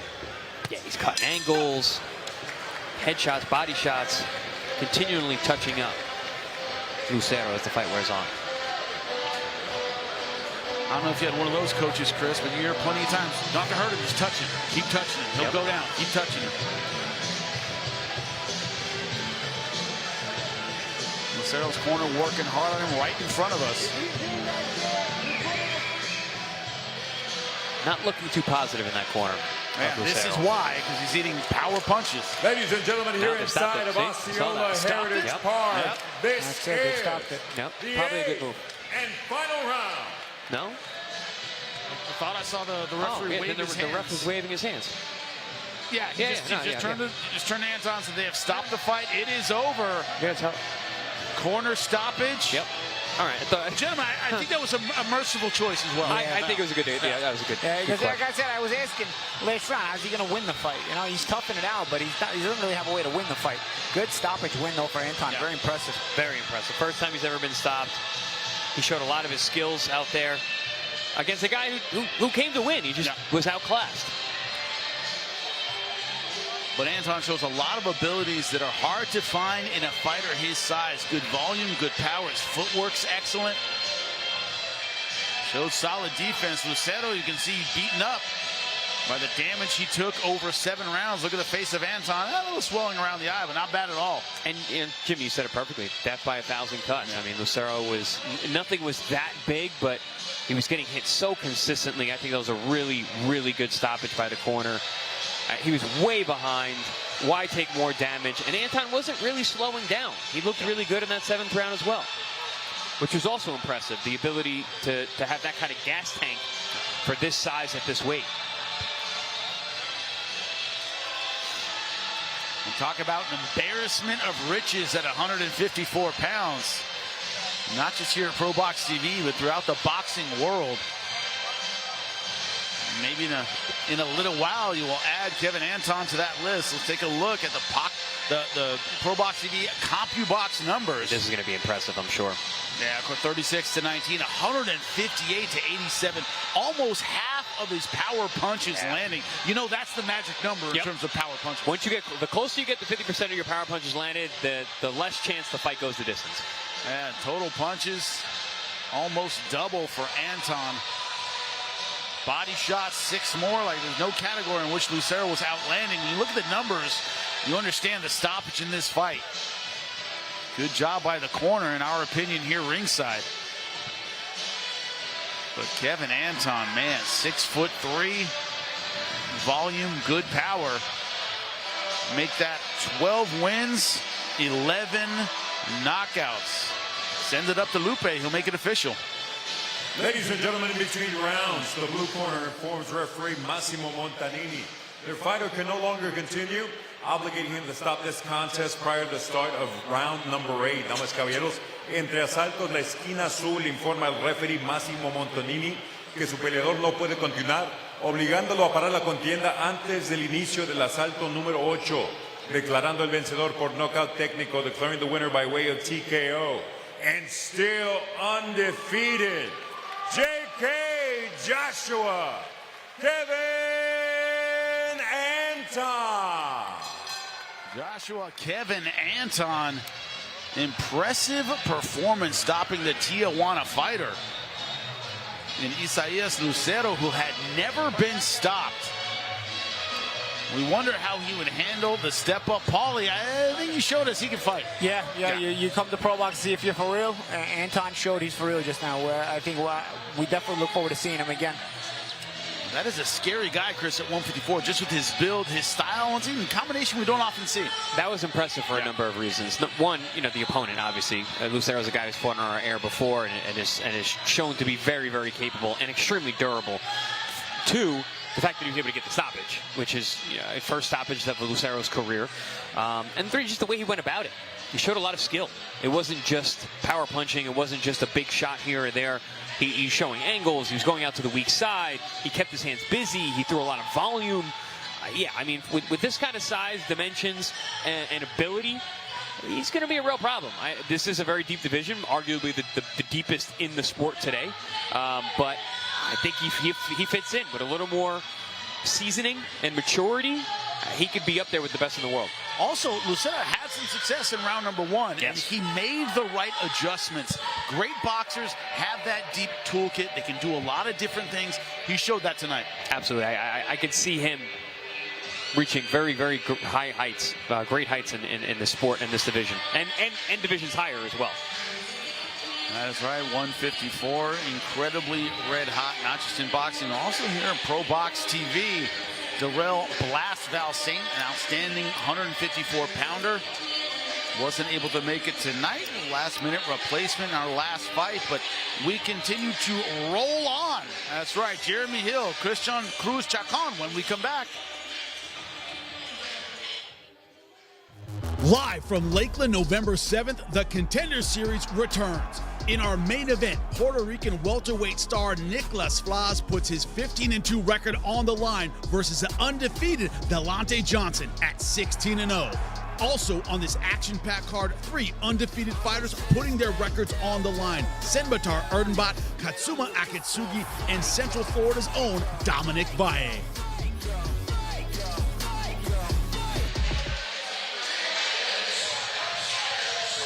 Nicolas Flaz, you talk about that ability to flow and throw a lot of punches. That's what that man does in the welterweight division. Of course, November 7th, once again, here in North Florida. Lakeland, to be specific, putting his record on the line against another undefeated opponent. Seems like the bigger the challenge, the better he looks in the ProBox TV ring. We continue to roll on, this time in the super featherweight division.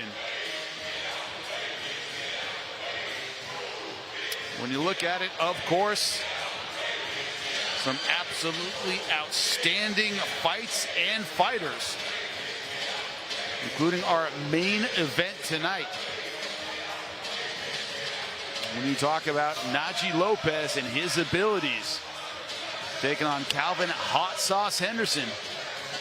Fight we're looking forward to in our main event of the evening. Incredible ProBox TV fighter. Another step up for him. How does he handle it? Let's find out. And now for the main event. Najee Lopez, who's been streaking, really making himself a name in the 175-pound division, against Kalvin Hot Sauce Henderson. Tons of experience, good puncher. Had the chance to speak to him last week. Very confident, knows what he has in front of him. Dangerous fight. Guy has banana peel written all over him. But Najee Lopez is one of those guys who is a supreme talent. He's got the physicality. He's got the background. He's got the amateur pedigree. And he has the belief in himself. And the team behind him that's bringing him up gives him that confidence that he can take on anybody. And speaking to him, you could tell that the confidence was there. For Najee Lopez, listen, you got an older guy in front of you with a lot of experience, maybe a little bit long in the tooth. Make that night even longer. Stick that jab, keep it in his face, use that height, use that reach, use that length, touch the body early.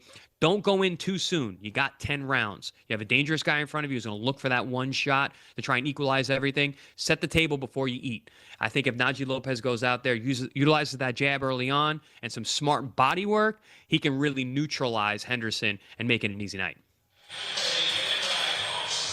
Chris, we all know about the talent of Najee Lopez. That's why he's in our main event position tonight. But what are the pitfalls? What are the problems? What are the possibilities that he might not be aware of heading into this fight? We know about his offensive ability. He can leave himself a little bit vulnerable, but this is the point that is so dangerous in his career, knocking on the door. Well, you know what? This is a dress rehearsal for the big show, because the pressure is all on you. It's the main event. It's your hometown. You're the guy with everything to lose. You have all the pressure on your shoulders, all the weight. And he said that he wanted that weight. He carries that weight with pride. But we'll see how that weight affects him when he's in the ring. That's one of those things, Paulie, when you look at Najee Lopez, every time we talk to him, he's sweaty. Every time we talk to him, he's right out of the gym. Every time we talk to him, he's putting in the work necessary to be great. What does that tell you? Yeah, you know, that means he's passionate and he's enthusiastic. I love to use those words when it comes to a fighter on the rise. You have to have passion and enthusiasm no matter what you do in life, you know, because it gives you that desire to not only succeed, but to really excel at anything you're doing. And you can see that Najee really loves this rise to the top that he's trying to go for. As we roll on now in this super featherweight division, this one's scheduled for 10 rounds to Jeremy Hill, 32 years old, 6 feet tall. Also a gigantic reach advantage over his opponent, Cristian Cruz. Chacon, hear his music right there, only 5'5". This is a guy who knows how to come forward and throw power punches. Tasmanian Devil. That is exactly his style. As he makes his way to the ring, another TJ fighter. Came up through Baja California. Gentlemen, this guy started out 2-5 in his career and has battled back to a record of 23-7-1. What does that tell you about his character, Chris? Well, I mean, and let me just tell you also, Jimmy, since those first 5 losses, he's still been in tough. He just learned how to win. He just learned how to beat the tough guys. And Paulie, we see it all the time. Fighters who learn on the job, they just get thrown into the wolves, and you see what you can do. This is a guy who's definitely proven he can do that. Yeah, and you know what? That's the ProBox TV way, right? I mean, that's everybody he can throw into the wolves. So if you've got experience in that, you'll be ready for ProBox. And we talked about our main event, the opponent for Najee Lopez, Kalvin Henderson, as being a banana peel. Cruz is not a banana peel. He's a bear trap. Yes. He turned pro 11 days before his 17th birthday. insane. 16 years old, he started his career. First appearance here in Florida, second on U.S. soil. Another Tijuana resident. Yep. Careful now. Tough. See his opponent, Jeremy Hill, inside the ring now. Jeremy 6-0-1 in his last 7 fights. He had to get over the hump in the middle of his career where he went 3-3. Lupe Contreras, get us going. We continue with the action here inside of Osceola Heritage Park. This is ProBox TV, this contest being presented in association with Overtime Boxing and set for 10 rounds in the Super Featherweight division. Pactado a 10 vueltas en la división peso super pluma. Los jueces, the judges. Tina Griffith, along with Tito Wilgo and Alexander Levin. Presenting first, in the blue corner, wearing the colors of Mexico, green, white, and red en la esquina azul. Vestido los colores mexicanos de verde, blanco y rojo, su peso oficial. 127 libras y media, he weighed in officially at 127.5 pounds. Esta noche, en su 32º combate a nivel profesional, con 23 victorias, 7 derrotas, un empate, 12 de sus victorias por la vía del cloroformo.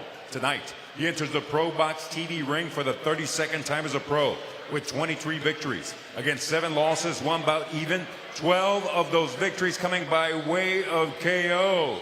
De Tijuana, Baja California, Mexico, Cristian La Candón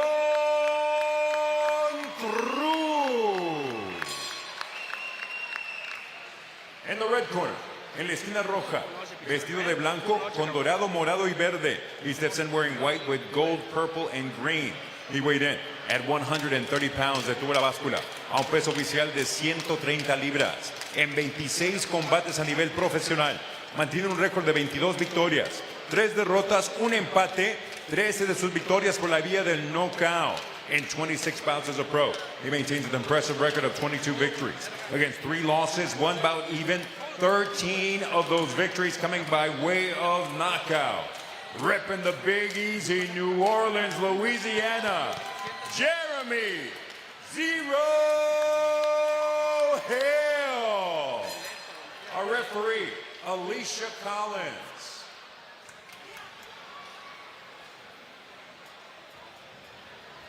All right, gentlemen, we have your instructions in the dressing room. Obey my command, protect yourself at all times. You're good here, and you're good here. Touch them up, gentlemen. Pretty easy. You want to go for the body, aim for the boxing glove. I was literally, Jimmy, that was one of the first things I wanted to say about that. I fought a guy who had a pair of boxing gloves hanging right over his liver, and my coaches were yelling at me, punch him in the tattoo. Be careful what you get when you go to that tattoo shop. And Jeremy Hill coming in with a lot of confidence tonight. We're underway at round number 1. Oh, right away. Chacon on schedule for 10. No surprise here. Chacon, known for his aggressive output. When asked about Jeremy Hill, he said all he has is volume, not worried about him at all. So I guess he also feels that he backs up the volume guy, maybe it'll offset it. Trying to start quick, trying to start fast. Last time out against Malik Montgomery, Jeremy Hill. Montgomery's very aggressive early, and Jeremy Hill did a great job counter-punching, very, very slick with his combinations.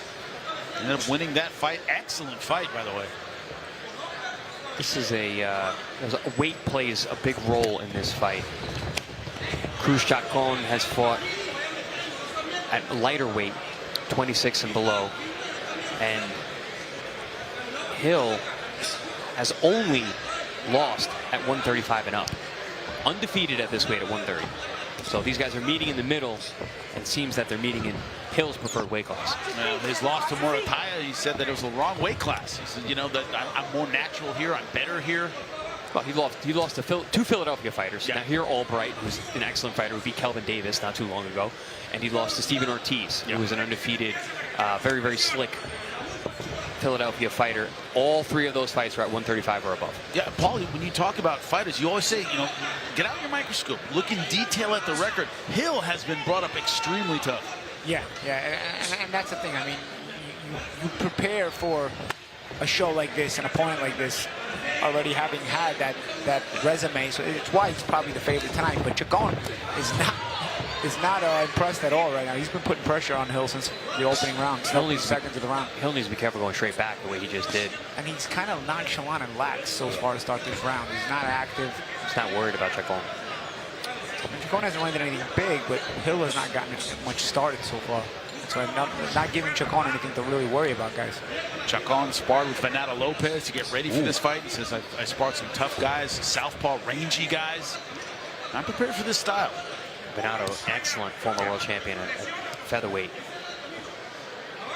Explosive guy, awkward guy, good puncher too.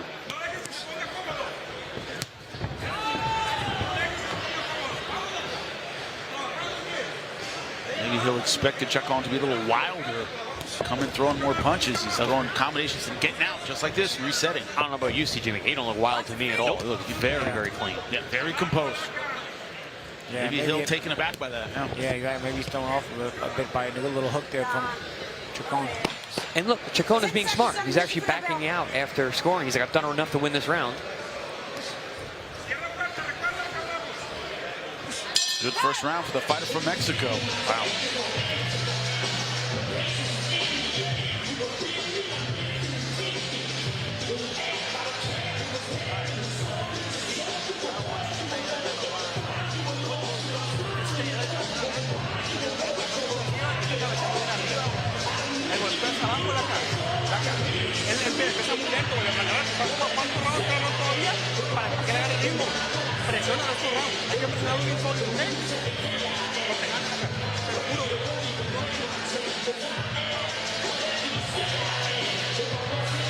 Ready to begin round number 2.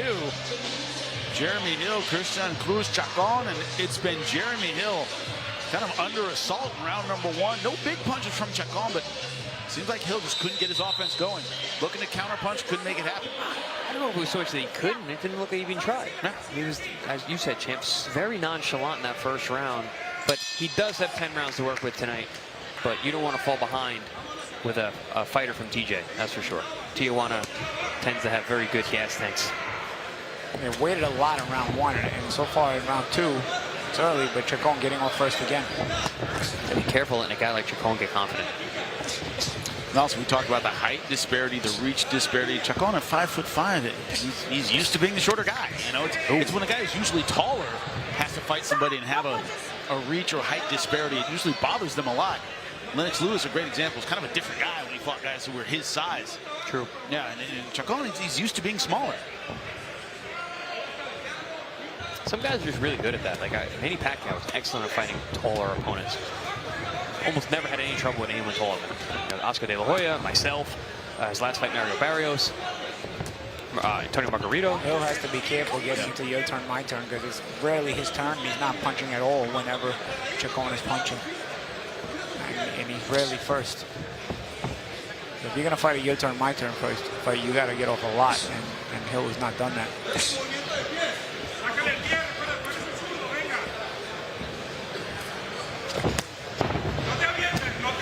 But just based on effort and body language, you know, you look at Chacon and it just seems that he's being more effective, even if he's not landing a lot of punches. Yeah, his intentions are more focused, it seems. Oh, shot there by Chacon. That overhand left. He came out with that in the first round, then that was the cleanest that he landed, which has been the best punch of the fight for either man thus far. And Chacon, 6 of his last 7 fights have gone the distance. When you talk about that gas tank and that will, he's used to going long. He's never relied on his power punching. And I mentioned the weight issue, that this is Hill's preferred weight class. Chacon looks stronger on the inside than me. I don't know about you guys. Very physical on the inside. Ooh. Okay, Chacon, shorter shot on the inside. Hill came back with a good 4-3 combination. Referee a couple times, the fighters complained about the back of the head. She goes, nope. Not back of that. I'm not buying that. Well, you didn't telling me that. A lot of times it happens with lefty, righty. Yeah. It's not on purpose. And just the angle causes it. And also, a good referee recognizes you're not allowed to hit the back of the head or target the back of the head. If you dip your head into my punch, that is your problem. And a good referee will tell you that. Well-timed shot there from Hill as Chacon rushed in. Yeah, Hill needs to start punching when Chacon is rushing in. He started out that your turn, my turn nonchalantness. going to have to meet him with some shots here because Chacon has a confident body language so far.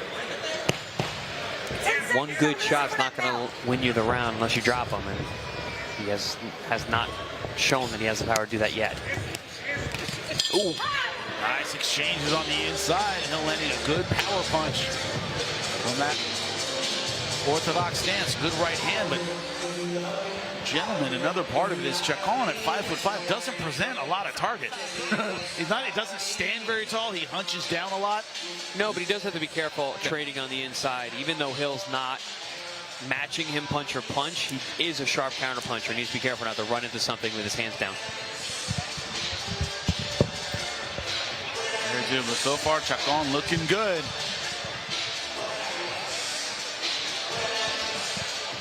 Corner working on him now. His trainer's out of the Castillo Boxing Club in Tijuana, Mexico. This is a man, he said, I have no other job. This is it. It's all I do for a living. I'm all in to the sport of boxing.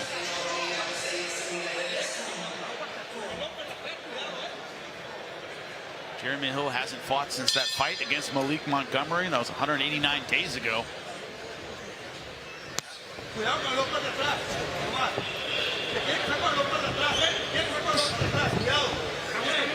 Third fight of this year for Hill. He says, I want to stay busy. I always want to be in the ring or in camp.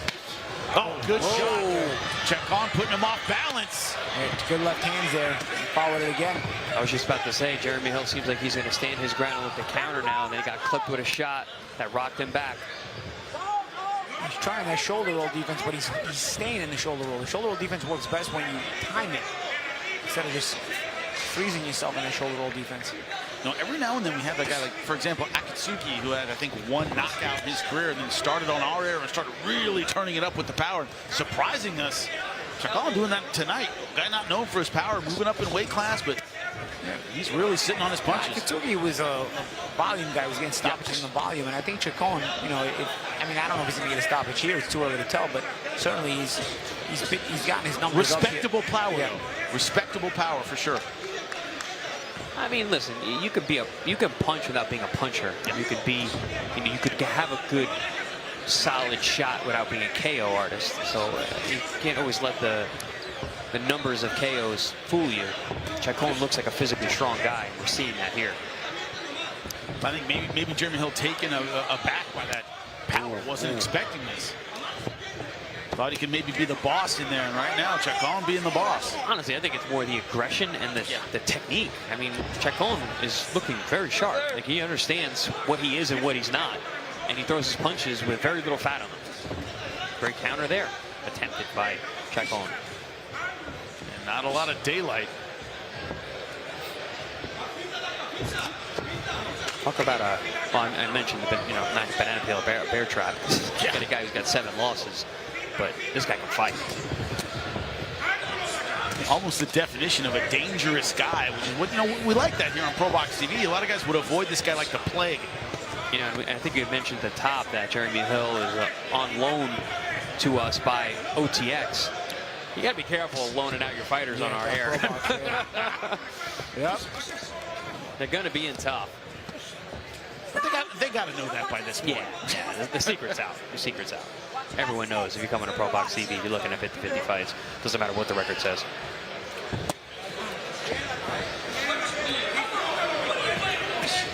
Chacon from that Tijuana system, that area. Tough amateurs, tough fighters, tough pros, tough everything. 10 seconds on the for that belt. You expect him to slow down. You got another thing coming. Oh, good body shot there from Hill.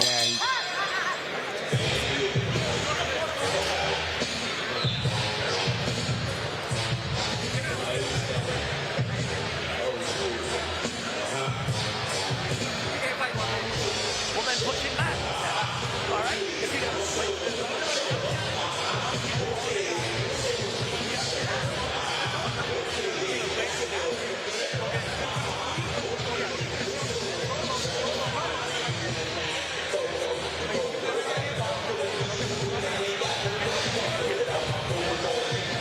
To begin round number 4. Round number 3, I think Jeremy Hill doing better with his power punches and his counter shots, but Chacon leading the dance again. Yeah, I mean, he stood his ground more that round than Jeremy Hill to look for counters, but it allowed for Cruz to land shots like that.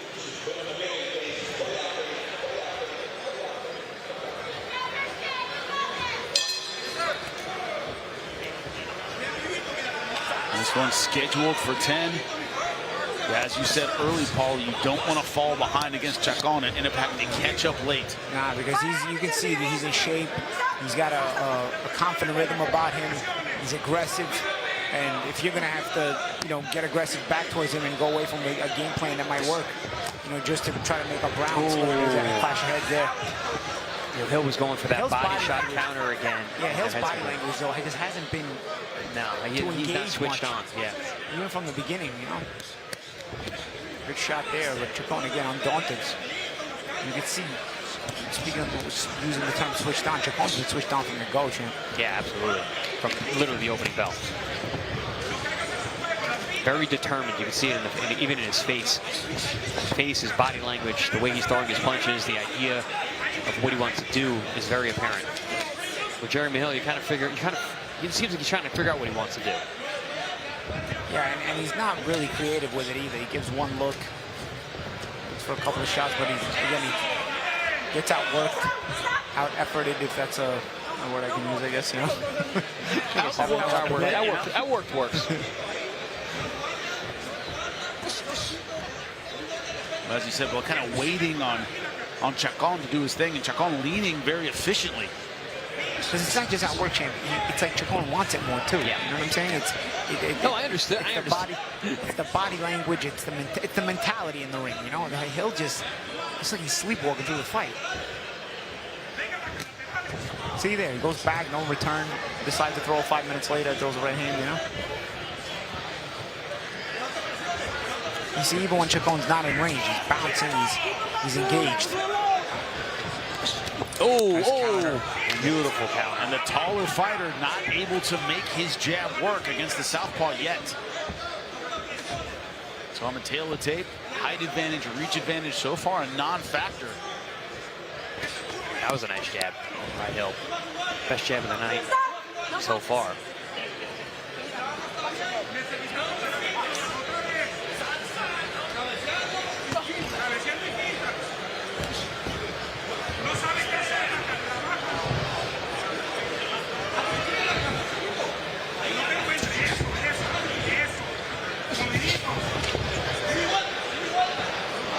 Hill certainly a relaxed style, but to your point, Paul, maybe a little too relaxed right now. Yeah, it's almost like they had to remind him that he's going to fight, and it's not a sparring session. Oh, good counter there from Hill. Counter there, but again, Chacon gets right through it, tries to make it physical. You got to be ready to follow your counters with attack. You see, he counters, and then there's shots that he hopes he stays away from him with instead of attacking.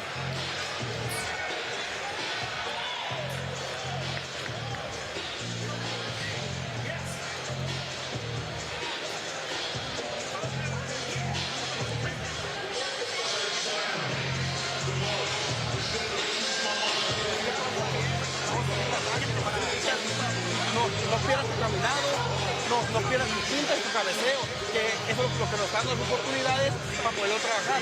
El modo está aquí y te trabaja un recto bien despacio. We're looking at the corner of Cristian Cruz, Chacon. So far, I've seen this fight go his way. He's been the aggressor. Not a lot of daylight in his punches for the counters of Jeremy Hill.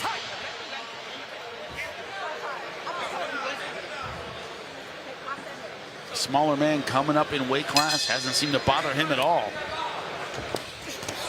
And he started off every round very, very strong.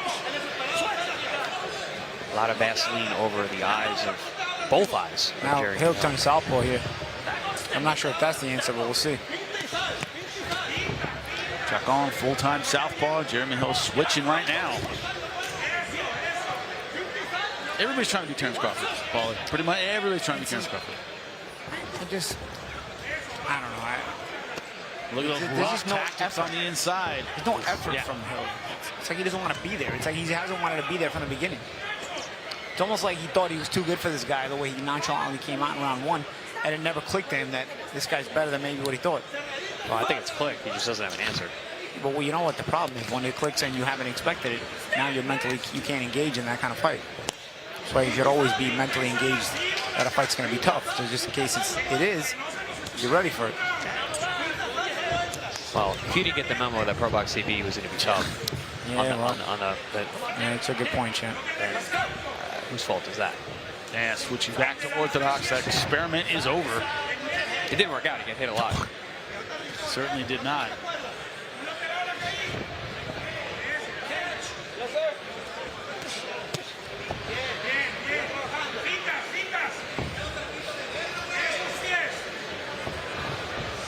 Jeremy Hill seems hesitant to throw, even at the kind of range right now where it seemed like he would be dominant with the jab. Back to southpaw and gets hit with a jab immediately.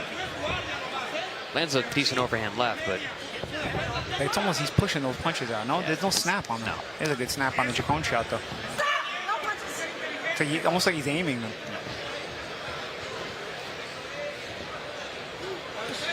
You never aim your punches. You shoot them with snap.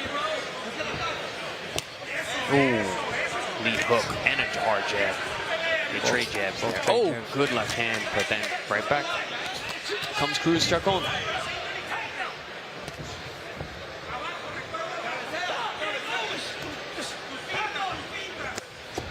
See, what Hill's trying to do is basically do just enough to keep Chacon away from him. It's not like that Teddy Atlas line in the Michael Moore corner years ago. Where it was famous. It's a famous speech he gave. You're doing just enough to keep him, to hope that he leaves you alone and keep him away. But you're not trying to win. Yeah, you're not trying to win the fight. And Chacon is trying to win the fight, so that's not going to keep him off. I mean, where is the guy that fought Malia Montgomery? No, he's not. He's a very different fighter tonight. Oh, good left shot there. Oh, and a right hand. Good combination against Chacon, but Chacon stepping forward again. 10 seconds left. Oh, get double hook there by Chacon. Oh, another good left hand from Chacon. Good round.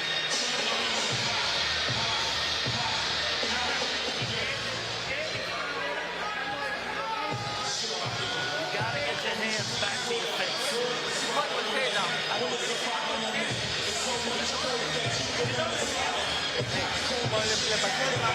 Pinta, salir, te movías, lo moviste bien loco, bien loco, no supo qué hacer. Él ya está desesperado, y si es un buen momento que él tenga, en vez de poder pagar con él, dale la vuelta. We're halfway through this fight, scheduled for 10. Jeremy Hill landing some good punches at the end of round number 5. Can't tell from looking at the face of Cristian Cruz Chacon. Very tough fight. He's been wearing it well so far.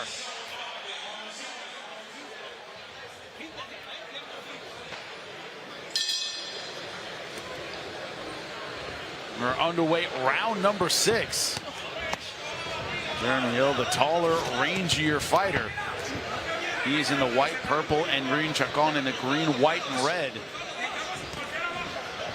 Hill finally getting some counter-punching room in the last round. Don't know if it was enough to win the round.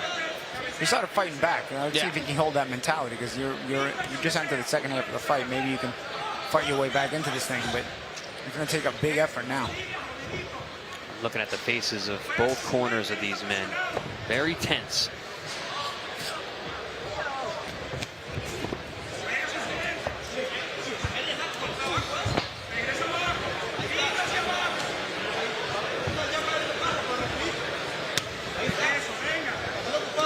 What has been impressive is Chacon's ability to lead even from the outside against a taller fighter. Yeah, his mentality is to boss the fight, and it has been from the beginning of the fight. He also follows up. Something that Hill has struggled to do all night. Yeah, even when Hill does land a nice counter, he just waits. He hopes it's the shot that makes Chacon leave him alone, but Chacon's not going to leave him alone.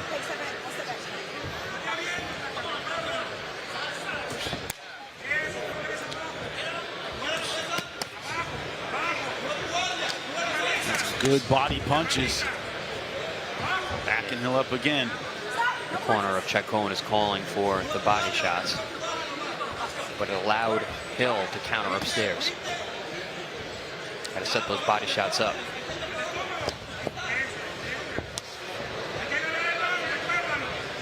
That's one thing. Chacon doesn't really have a jab that he can build off of. It's more of a get you in, land it. Oh, nice shots there from Chacon. He came in with the left hand, and then as he pushed Hill off, landed a nice right hook. Cutting off the ring here as well. Nice. Nice little escape there by Hill. That right. But again, he uses punches to get away instead of using punches to sort of set something up after it, you know? Yeah, you're There's no absolutely right. continuity. That was that last left hand was 100% get away from you punch, not to do damage, not to follow up. There's zero follow up. Yeah, he's not. His mentality is not to win the fight. It's just to escape. Oh, right hand over the top. That was a good hard shot. I don't know what he's talking to the ref about. Yeah, a nice counter. And look at Chacon's laughing.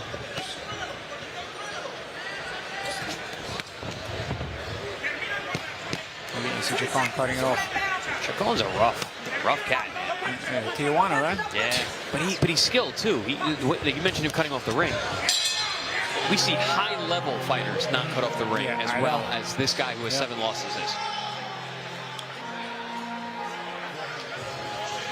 And he doesn't just cut off the ring for no reason. He's cutting it off and throwing power punches, Chris. Yeah, and he's got a guy with fast hands and good counters, but he's still willing to engage and follow up. That was one of the better punches landed tonight by either man. It was a nice right hook that we heard the snap as it hit the jawline of Hill. Probably a lot of fighters in Chacon's position waste time on the outside kind of looking at their opponent. Chacon doesn't. He throws that big shot. No. From the beginning of the fight, he's been here to win the fight. You can see from his body language, he was mentally checked in, engaged from the go, and it was Hill who's been disappointing with his mentality. Because, you know, Hill can fight. We've seen him. That's why he's here, you know, but his mentality has just been completely disengaged. And a lot of times, you know, to your point, Jimmy, and to just kind of piggyback on that, is a lot of times shorter opponents, even when they get inside, they waste time. They work so hard to get there, and then they're there, and they're so many times you see that. Yep, or they go into a clinch or something. Asaias Lucero earlier tonight, a lot of time kind of looking at the taller man from the outside. And Chacon is not doing that. Lucero was looking at a lot of gloves. Yes. A lot of gloves to his face. Again, Anton much busier than Hill is.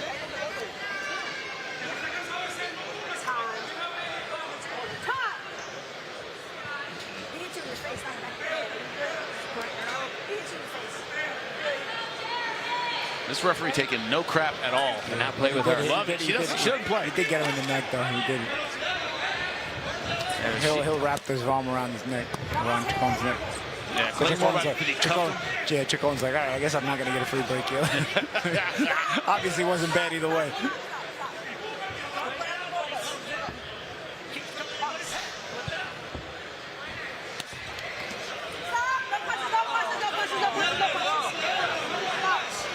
Getting a little chippy in there this round, guys, right?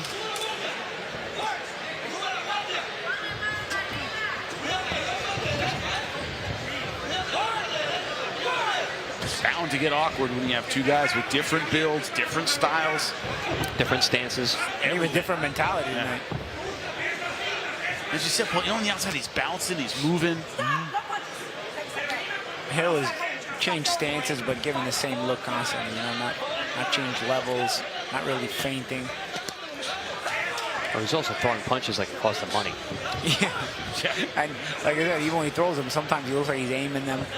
So they don't look natural. It's hard to land them cleanly the way he wants to.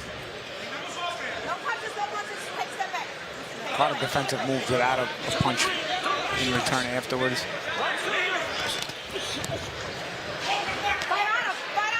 Every once in a while, because he will punch in between at times, and you see where he can be a really dangerous counterpuncher, but it's so few and far between. And when he does land, he doesn't follow up. He hopes that that's the shot that makes Chacon leave him alone, but it's not been there. And also, it tends to, like, when you do have that nonchalant attitude, punches seem to, like, affect you more. Yeah. It just seems because you're the more perception. shocked. Yeah, the perception of the punch being heavier than it is.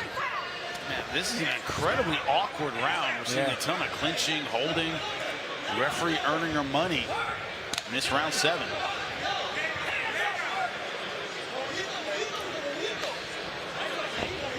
You know, I always worry about guys like a Cruz Chacon with their record that they have trouble winning. They have trouble separating themselves enough to win a fight. Yeah. But Chacon's not doing that tonight. No, he's not. He's not. But there's still some fight left. He needs to keep up this pressure.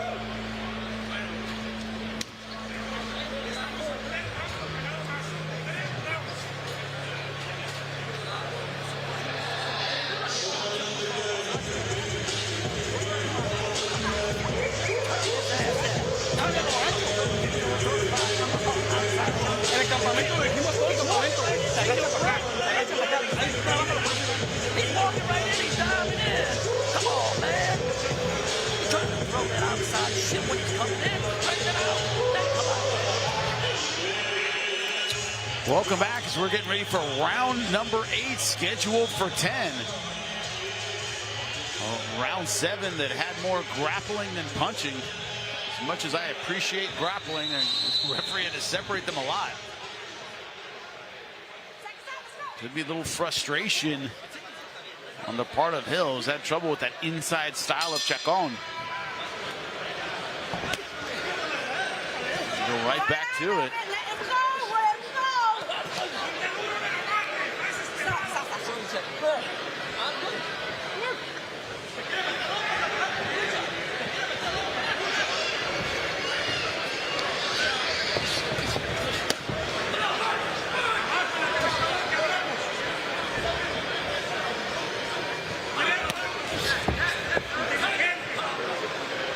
Hill coming out with a stance where that he wants to engage, and he's throwing more combinations than we've seen all night. Holding his ground as well. Oh, Chacon punches. Oh, nice. Nice. So 2-1, and they tied up together. Look, they tied up and they went down tied up. You see that? That was a very awkward way to go down. Crowd letting them know they don't appreciate it. Well, made Jimmy. Little outside trip. Yeah, I don't know what that is, but you were gonna call that sloppy outside trip. It's still an outside trip. Kind of like an arm drag outside trip. Well, outside up, you know that combo. Yeah. Come on, every wrestler knows that combo. Oh, nice hook there. Oh, that looked like a good Chacon. Yeah. Good punches from Hill. That was the best shot I think Hill landed on it. A little right hook on the temple. Got Chacon's attention. Chacon's leaving. Chacon might be still recovering. Surprise shot there.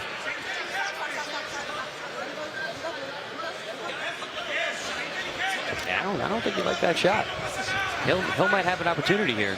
Will he take it? Does he understand it? I mean, he's got the body language of someone who's looking to take it. Winging some punches finally. Yeah, these punches are a lot different than the ones he was throwing earlier.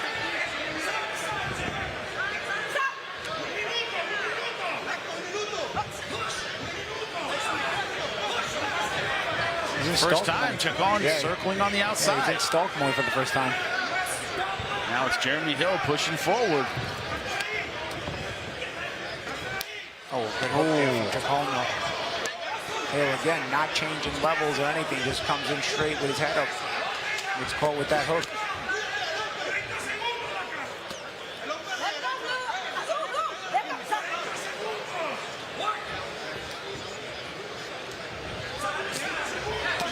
Oh, nice good hook on the combination inside. there. Right hand to the body, left hook to the chin. But he allowed the clinch afterwards. He's got to follow up. It's at that point in the fight now where he'll need something big. Good right hand. That was his best round of the fight, though. Absolutely.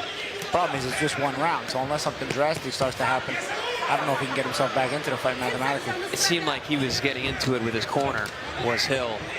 Start of the round, he was talking to them. It seemed like they were urging him on. He said, "No, I got this, I got this." And he really drew a line in the sand that round. But to Paulie's point, might be too little, too late. We're about to begin round number 9.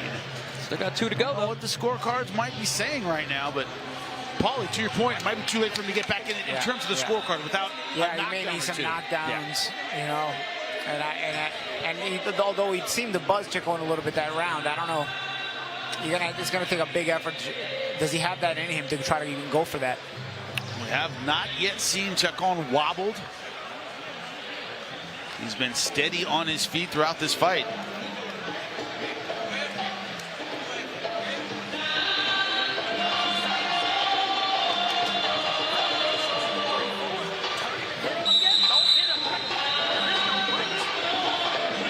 You've seen frustration in the corner of Jeremy Hill. It's understandable. Clean, gentlemen, keep it clean. You've seen their man kind of pushed around a bit in this fight. And Cruz Chacon is a very scrappy, rough guy. Came with a plan, came in shape. And to your point earlier, Chan, maybe better than expected from Team Hill. You look at the total punches landed. No surprise, big lead for Chacon, 121-99. Even got the advantage in the last round. In terms of numbers, I think Hill landed the more meaningful punches. Good left hand. Hill takes a good shot, man. He's been hit with some tricky shots that he didn't see.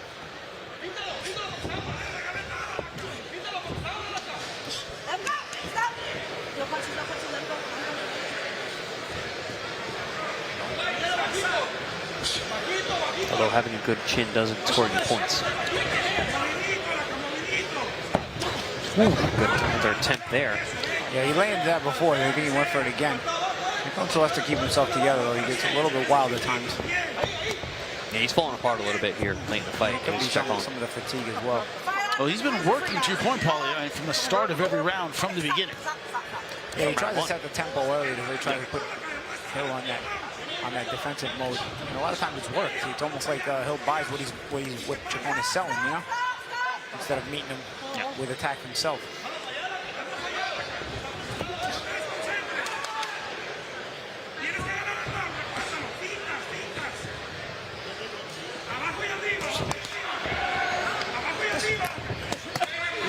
Nice left hand over the top again. Yeah, that was a nice catch and shoot there from Chacon.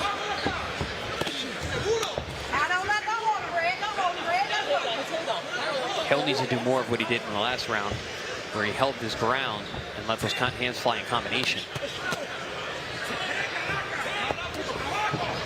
I'll tell you, this is one of those losses where Hill's going to look back at it and just really kick himself, because, you know, if he would have gave it an effort, I don't know if he would have won or not, but at least, you know, would have given himself a real chance here. I don't think he'll ever give himself a chance in this fight. I mean, we're about to close out the penultimate round, and it's been a dismal effort for the most part from him. It just looks like he's sleepwalking. Yeah, it's almost like he chose to lose this fight, you know? There are those off nights where you just don't want to wake up. He turns southpaw again. Makes me wonder if he struggled with the weight. Yeah, that's a good point too. You get that kind of sense that he's kind of portioning out how much gas he has, how much he can do in any one round. It does look a little bit dull right now. Yeah, left hand there. That could do that to you. That could make you know, struggling with weight can make a good fighter look ordinary. Oh, physicality from Chacon here.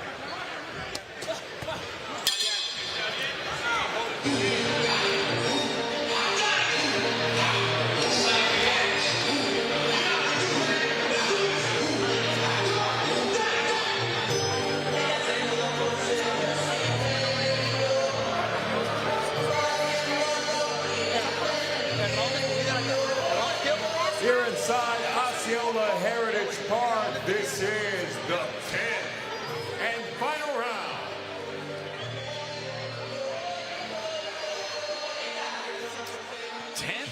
final round. You can't take your punches home with you. What can Jeremy Hill do in this final round that he hasn't done in the previous 9? Hasn't really wobbled that man. Cruz Chacon, who has fought an exceptional fight moving up against a taller opponent. He's been the aggressor, and he starts out every round throwing big shots. Jeremy Hill has to let them all go in this round 10, and so far he is. Sweat is a-flying, spraying all over the ring. He's coming out to win round 10 at least. One of the things about those Tijuana fighters, I know I'm a Southern California guy, and I've seen a lot of these guys fight all over California.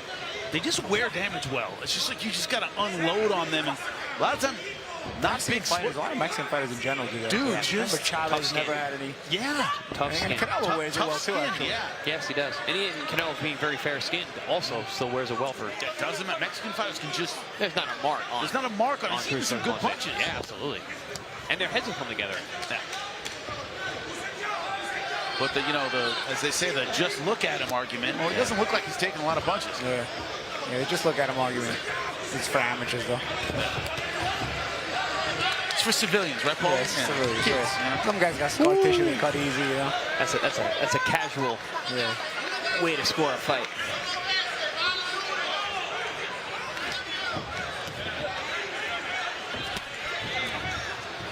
But it can be disheartening. I've seen it happen so many times. I'll fight a tough Mexican fighter, you land a good combination. Like, man, it looks like I didn't do anything. Yeah. Like, going on here. I never felt like that. I mean, I felt good if I did bust you up, but if I didn't, I didn't care. As long as I hit you and you didn't hit me. Going back to work, right, Paul? Yeah. That's it.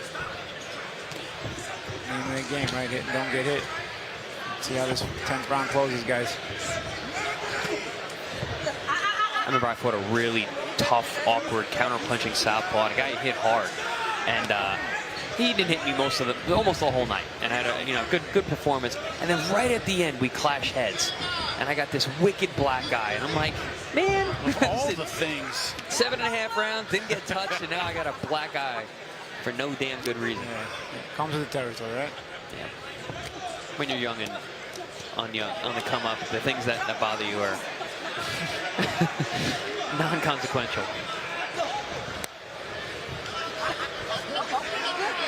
A little bit of engaging here, but nothing stands out in this round. And nothing that's going to turn the tide of this fight. Yeah. Yeah, like I said, Hill, I think, is going to kick himself for this performance. Yeah, but also just the energy level is just very lackadaisical, low energy. You see that jab? He did that double jab. Look like he gets pushed out. Ties up. Not a lot of snap on his shots. Right from the go, it wasn't a lot of snap on his shots.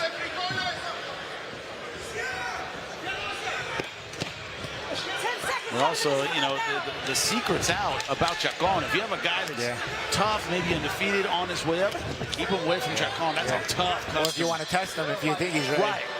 But that's a tough test. Our matchmaker, Daniel Rubin, was really high on this kid. He said that he actually is the goods.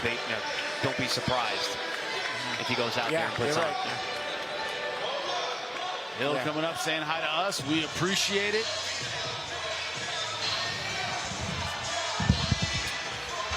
But you felt there was more in the tank, that he had more to give and didn't throw the way he could have. Is that the disappointment here, Chris? I don't know. I don't know if it was that he had more to give, but he did look flat tonight, and I can't help but think it was because I've seen him look great before. I've seen him be very, very busy. I've seen him throw a lot of punches. He just didn't seem like he had that in his bag tonight. I mentioned, the weight. You got to think. I don't want to reach for excuses for the guy, but it's just a weird performance from a guy that we've seen be very, very different. Well, this is how this fight went from the beginning. Chacon, the shorter man. Jeremy Hill having a height and reach advantage, but moved forward almost from the beginning, Chris. Yeah, he fought a surprisingly tactical but physical fight for the smaller man coming up and a guy with 7 losses. But as we always say on ProBox TV, you got to look past the numbers. And if you do, you look past the numbers. There were a lot of those early in his career, right? He matched tough early, yes, right? Yeah. I think he lost 5 of his first 7 fights, something like that. And since then, he's only lost 2 fights. Kevin Farmerish, right? Yeah, good. Yeah, that's a good analogy there. He lost to Ruben Villa a couple fights ago. Went the distance with him, but it was a fight. And Ruben Villa is a former title contender and challenger at the elite level. Let's look at the punch counter. No surprise in jabs. Hill had the advantage. In everything else, it was Chacon with the body punches, 48-24, exactly double the number of his opponent. Big disparity in total punches. He has the scorecards, Lupe Contreras. Ladies and gentlemen, after going all 10 rounds, we consult the official scorecard to determine a winner. Damas y caballeros, después de completar las 10 vueltas, consultamos a la tarjeta oficial para determinar un vencedor. El juez Levin anotó 96-94 a favor de Hill. Judge Levin scores it 96-94 in favor of Hill. El juez Wilgo 96-94 a favor de Cruz. Judge Wilgo scores it 96-94 in favor of Cruz. And Judge Griffith scores it 96-94. La juez Griffith anotó 96-94 a favor del vencedor por decisión dividida in favor of the winner by way of split decision. Puro Tijuana, Baja California, México. This commission is weird, guys. Cristian Lacandón. They almost. Split decision. One judge had it for Hill by 2 rounds. But everybody had it by 2 rounds, right? Yeah. So everybody had it close. Yeah. That's not what I saw. That's not what we saw in general. I mean, we saw Hill with the potential to make it closer, even win, but we also saw Hill just not engage enough and making choices not to do that. Yeah. While Chacon was making the choice to go for it every single round and landed the better shots.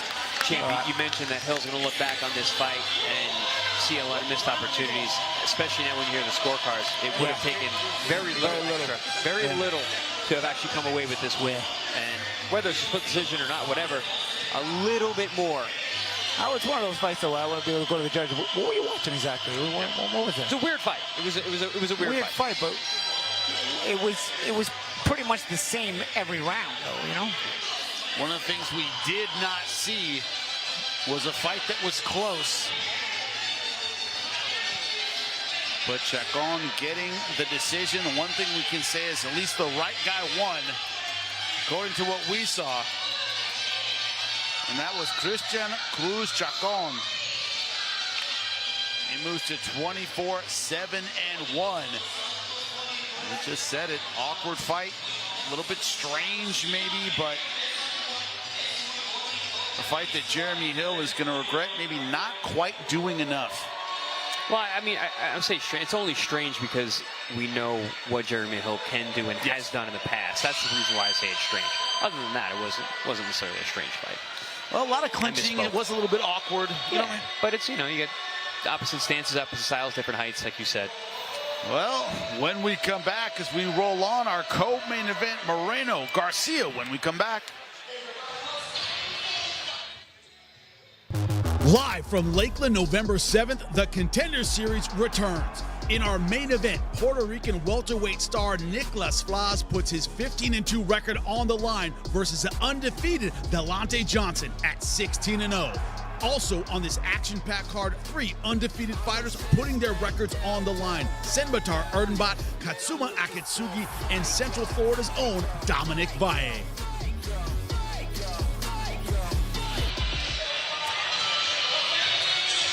Welcome back to ringside, your ProBox TV. Heritage Park, Kissimmee, Florida.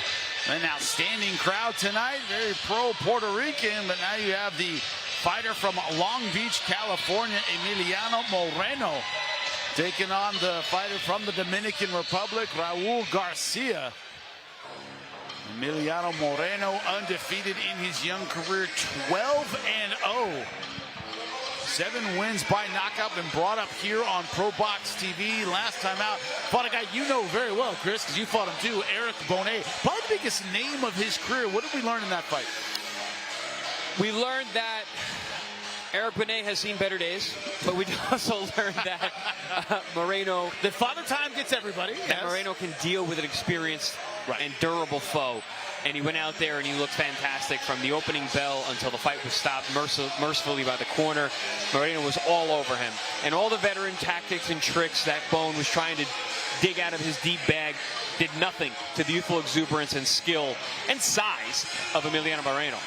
But Cesar Francis in the fight in California had a veteran style as well, Paulie. It was one of those things where he had the ability to kind of put pressure on him, didn't deal with that pressure well, and it cost him. But before we get to our co-main, let's talk about it, the ability of Moreno.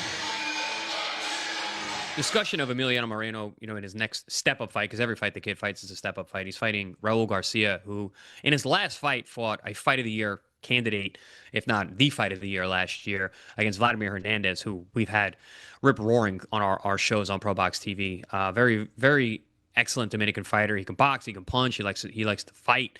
Another really big step up for Moreno. His team is very confident in his ability. For him in this fight, I think he needs to use that youthfulness that he has, but he's got to start early. He tends to be all the way on or all the way off. And if he lets Raul Garcia get into a rhythm and set that tone and land some big punches the way he did against Vladimir Hernandez, it could be a really long night. And, for Moreno, he has been in that situation before in the Cesar Francis fight where, he started a little slow, fell behind, had to come back and roar to score a knockout. And, Francis, I don't think is as durable as Garcia is. So I think he really needs to start early, make sure he doesn't get into get behind the eight ball, so to speak, and get to Garcia early and set that tone right from the outset. And we saw it there, Paulie, the Cesar Francis fight where against a guy who's big, who was experienced, he had a little trouble making adjustments at the right time or making them early enough in the fight. Yeah, I think that was a learning experience, right? He realized, that once he did get going, he was able to, give Francis a lot of trouble. Ultimately, that fight was stopped a bit early and it wound up in a no contest, but it was still the learning experience you take home with you, because in the Bonet fight, he made sure he started really fast. And that's what we're going to be looking for tonight, because I think with Raul Garcia, who, is much younger than Bonet, and obviously it's a lot less in the tank than Bonet. Now you're going to put that to the test, that early start. You're going to put that to the test because it's going to be more important against a guy who's younger and coming here to win. And once he turns on, Chris, we've seen over and over the finishing power of Emiliano Moreno. The guy can hit very big for the weight class. Yeah, he's big for the weight class, but it's not so much the one-punch power. That's not really what you see Moreno. It's just that he overwhelms you. He's got fantastic endurance. He lets those hands go. He throws in combination. He's durable. He'll take a shot. We just saw him just get cracked there by a left hook, and he comes right back. He's the kind of guy he wants you to fight. He wants you to try and hit him. He wants you to be there because he's very competitive, and he wants to outdo you and show everyone how good he is. One of the most irritating things to hear is when a fighter goes, "Oh, he never hurt me." I'm like, he doesn't need to hurt you to beat you. And it's almost like if you don't poke the bear, right, it's possible to win rounds against Moreno if you never wake him up. Yeah, absolutely. But that's not the way that Moreno wants to fight. He wants to let him. He actually reminds me of the smaller version of David Benavidez. He's got the fast hands. He's not a one-punch guy. He'll hit the body. He'll use the jab. He'll be aggressive. He'll throw in combination. He'll overwhelm you. It's not just one punch that does it. It's the multitude of punches that are coming your way that you have no answer for. Well, a theme tonight, Paulie, is also where fighters are. Moreno's in that rare air of being, he could get the call for a big fight very, very soon, especially in a thin division. He's only 20 years old. In a thin division, I personally am skeptical of how much he can keep making this weight. As a matter of fact, I'm curious to see his energy level tonight because of making this weight, but I'm very curious to see about him at this weight, because then the next weight class up, it's a tough weight class. It is very, very true. But let's talk about the keys to victory for Emiliano Moreno, El Revolucion. What does he need to do tonight? Yeah, he's got to keep his foot on the gas. We talked about that. We can't stress that enough about him not making sure not to start too slow. Make it physical. He is a physical guy. He throws violent punches. When he gets going, he puts punches in bunches, goes to the body, goes to the head, and also makes it physical. He roughs you up. And the high pace, keep that pace. Once you get it going, keep that pace, because with his power, it tends to make guys very uncomfortable, and it's led to some good stoppages. Oh, he's a big guy. Youthful exuberance, big part of his style. Let's take a look at the numbers for this, our co-main event of the evening. 154 pounds, Emiliano Moreno. Both fighters are 5'10", 20 years old for Emiliano, 27 for Raul Garcia. They didn't weigh in 47. See, the stat sheet says 47, but the official sheet says 54, so we're good. I'm reading the screen saying 54, so I think he's big for 54 too. We'll see what the difference is, but right now, Emiliano Moreno making his walk to the ring, the Mexican-American from Long Beach, California. By the way, next fight in Long Beach, great Mexican food in Long Beach. Absolutely unbelievable. I've heard that before. It's so good. I think I heard it from you. I miss it. It's you talk about it all the time. Because I love it and I miss it. my hometown, and right now, Emiliano Moreno, the proud Mexican-American, making his walk. Love that robe. Let us get our co-main event going. We continue with the action here inside Osceola Heritage Park. This is ProBox TV. With our co-featured bout of the evening set for 10 rounds in the Super Welterweight division. Este es el duelo coestelar de la noche, pactado a 10 vueltas, división peso Super Welter. Los jueces, the judges, Efraín Lebrón, Tina Griffin, and Tito Will Go. Presenting first, in the blue corner, the enters wearing black with silver, presentando en la esquina azul, vestido de negro con vivos plateados. Detuvo la báscula al límite de 154 libras. He tipped the scales at the limit of 154 pounds tonight.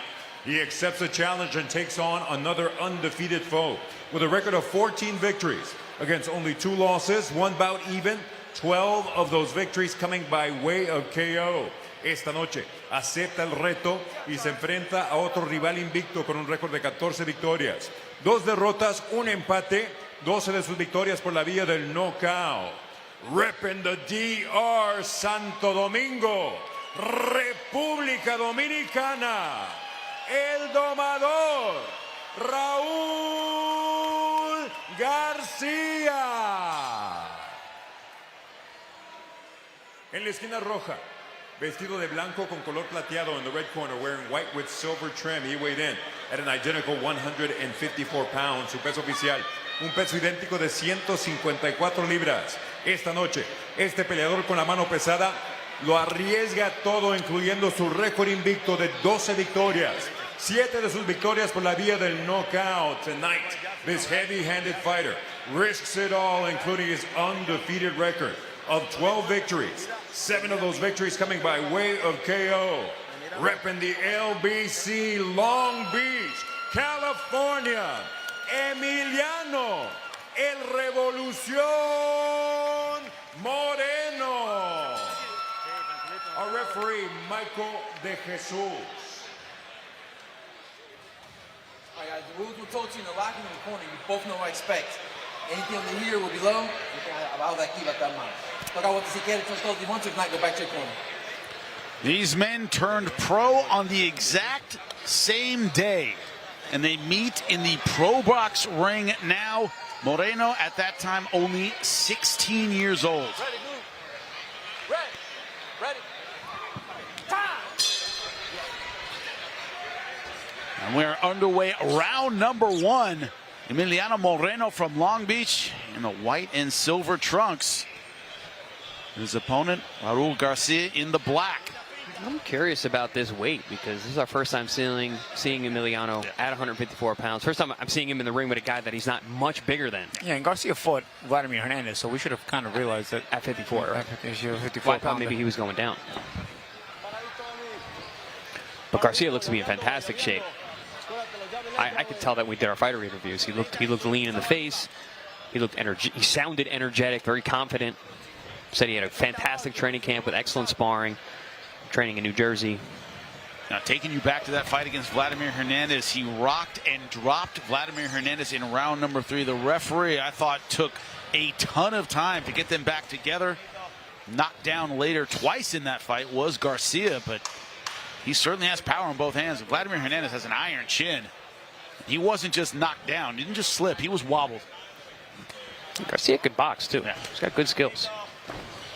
Doing a good job targeting the midsection. I was going to say targeting the body early. Moreno starting slow again. Oh, nice jab.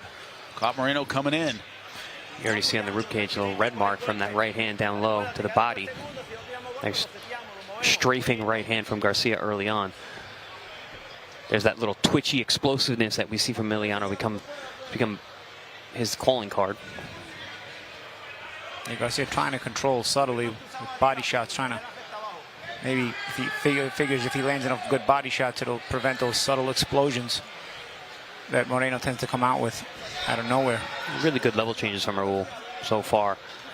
And you just see he's not being overly aggressive, kind of like that we always talk about, don't poke the bear.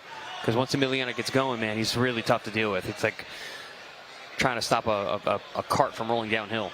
That's one of the things he said in our interviews. He goes, yeah, you know, sometimes I need a guy to punch me to really get going. I got to get out of that habit, and blah, blah, blah, blah, blah. But how much can you change what you really are? I mean, Garcia's already punched him several times, so he needs to wake up. Maybe he needs to get hit in the face. He's been into the body. Got hit with a good right hand a few moments ago. Straight 1-2 right down the middle. And a couple of good jabs popped him right in the face. Garcia's looking really sharp. Nice precision. But this is where Garcia does damage when he gets his opponents on the ropes. Don't push, don't push. Especially with that left hook to the body. Yeah, he landed a good one there, Moreno did, to the body. Raul Garcia's last 5 wins have been by knockout. He has faith in his power. Only losses are his last 2 on ProBox TV. Now, when we spoke to Emiliano in the fighter interviews leading up to this fight, you know, I'd asked him, like, is this the toughest opponent of your career? And he said, nah, I think it was Eric Bonet. But, you know, this guy's younger, so maybe it is this guy. He wasn't really sure. I think it's him, Raul. Yeah.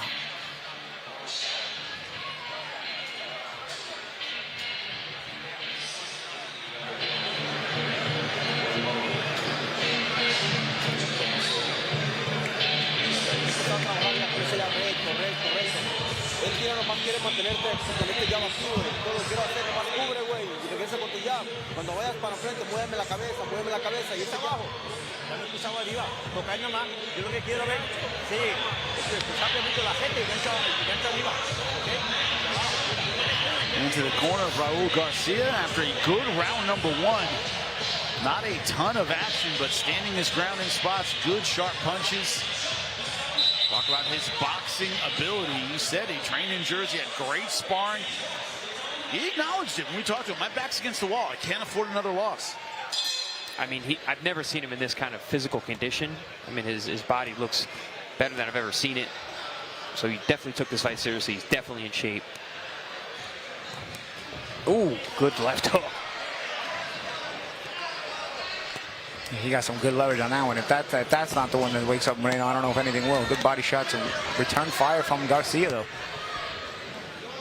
Moreno trying to hook with the hooker here. It's a good left hook of his own.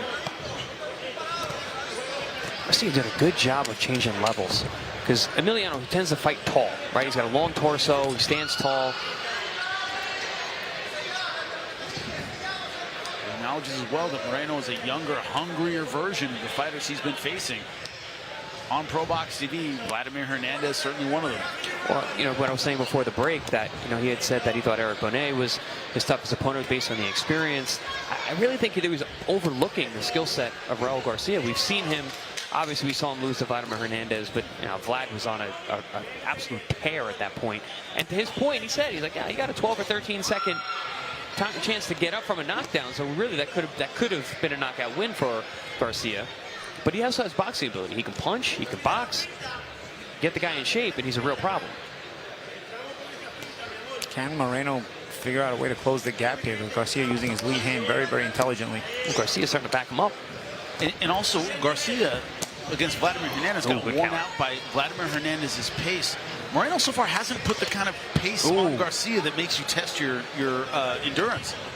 No, but that's what we say about him going from 0 to 5th gear. I mean, he goes from 0 gear to fifth gear, as Paulie said yesterday.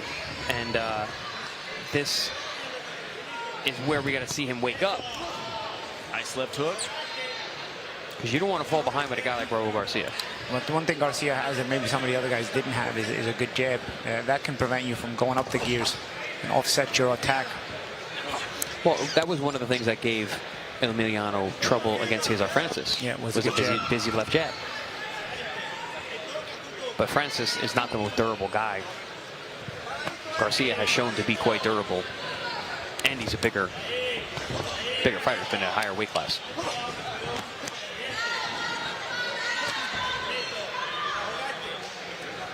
Little mark on the cheek there.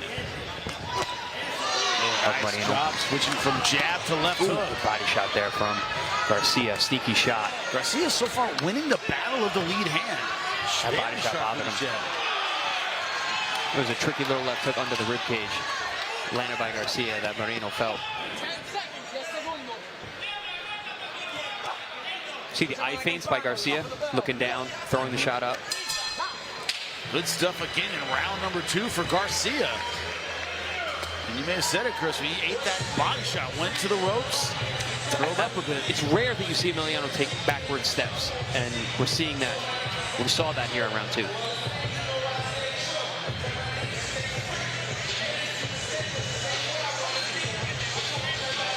Raul Garcia certainly physically came to fight tonight. We're talking about his tactics, his fitness. Everything looks in shape tonight.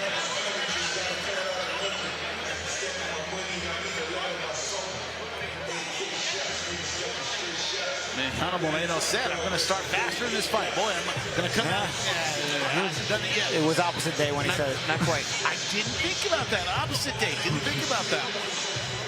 That was yesterday. You know the funny thing about opposite day. If it's opposite day, it's not opposite day. Ready for round number 3. Raul Garcia cannot wait to get out to the center of the ring. Starts jabbing right away.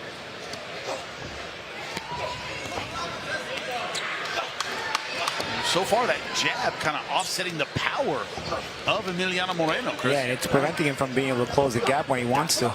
Also, the range changing from Garcia. He's doing a good job of being the smaller man with the shorter arms, being able to pull in and out. Move. He's a good job winging that right hand over the guard of Emiliano. But it was smart because he threw the overhand to land the left hook to the body. It was a 2-punch combination. Yeah, he's using the eye feint's great. Now, you see Moreno starting to close it. Down to the stomach. He's starting to try to close that stomach up. He's feeling those shots to the stomach now. Ooh, and then right over the top came Garcia. Good. Nip-tuck action here. The thing about Garcia, he punches back when Moreno hits him.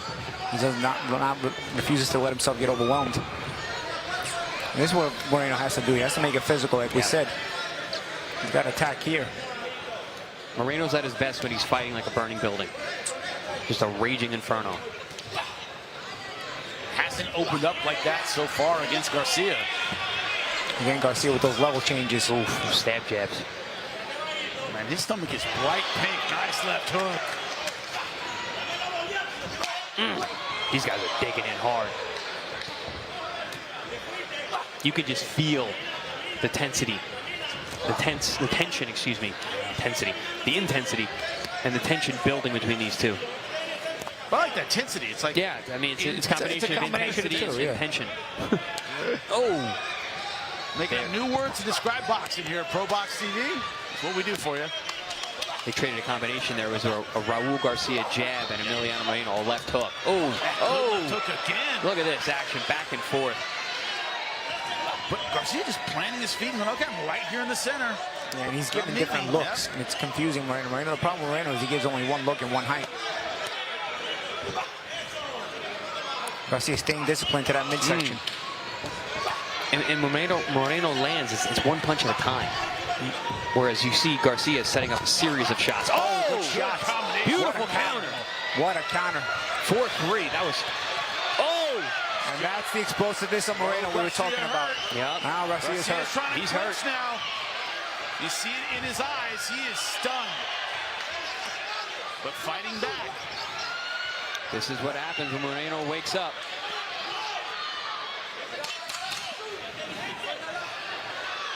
You poke the bear, you get ate by the bear. Oh! What a round. Awesome. And Garcia's still hurting.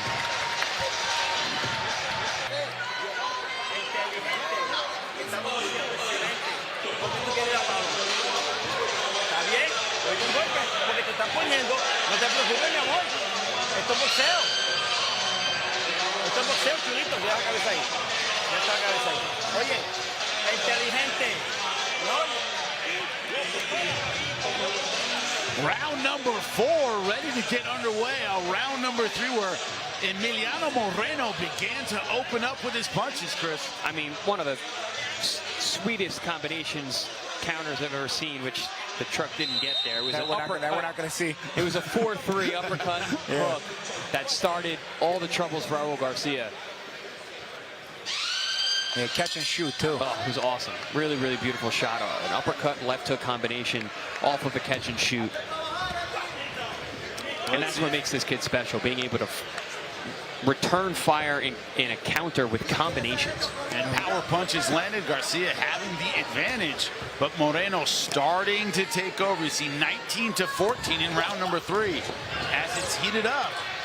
Garcia trying to get on that front foot. He's trying to get on that front foot again, trying to take away the play from Moreno after Moreno took some momentum in that last round.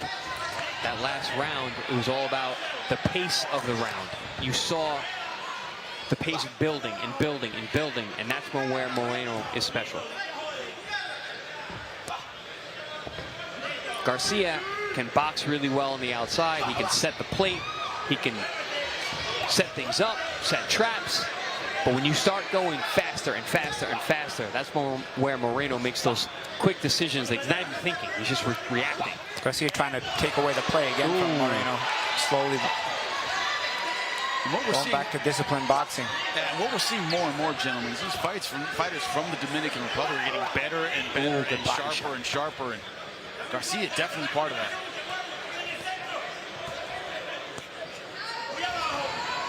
You said, Paulie, a lot of great fighters from Dominican Republic in the past just weren't brought up the right way to get the right opportunities. Yeah, that's what I noticed. And Garcia is one of those talented guys. This is a fight. Yeah. It's still early, though. It's only the 4th round. There's been a lot of contact. You know, can Garcia keep up the smart boxing? It looks like Moreno is just getting warmed up.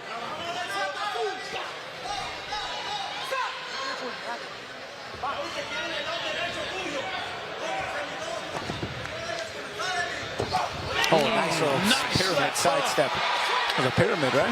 Yeah, a nice pyramid shot there, stepped around. He's been training in Jersey, so it's pretty close to the Northeast area where you see that move quite a bit. Moreno, though, felt that. Talk about waking him up. He looked furious after that shot.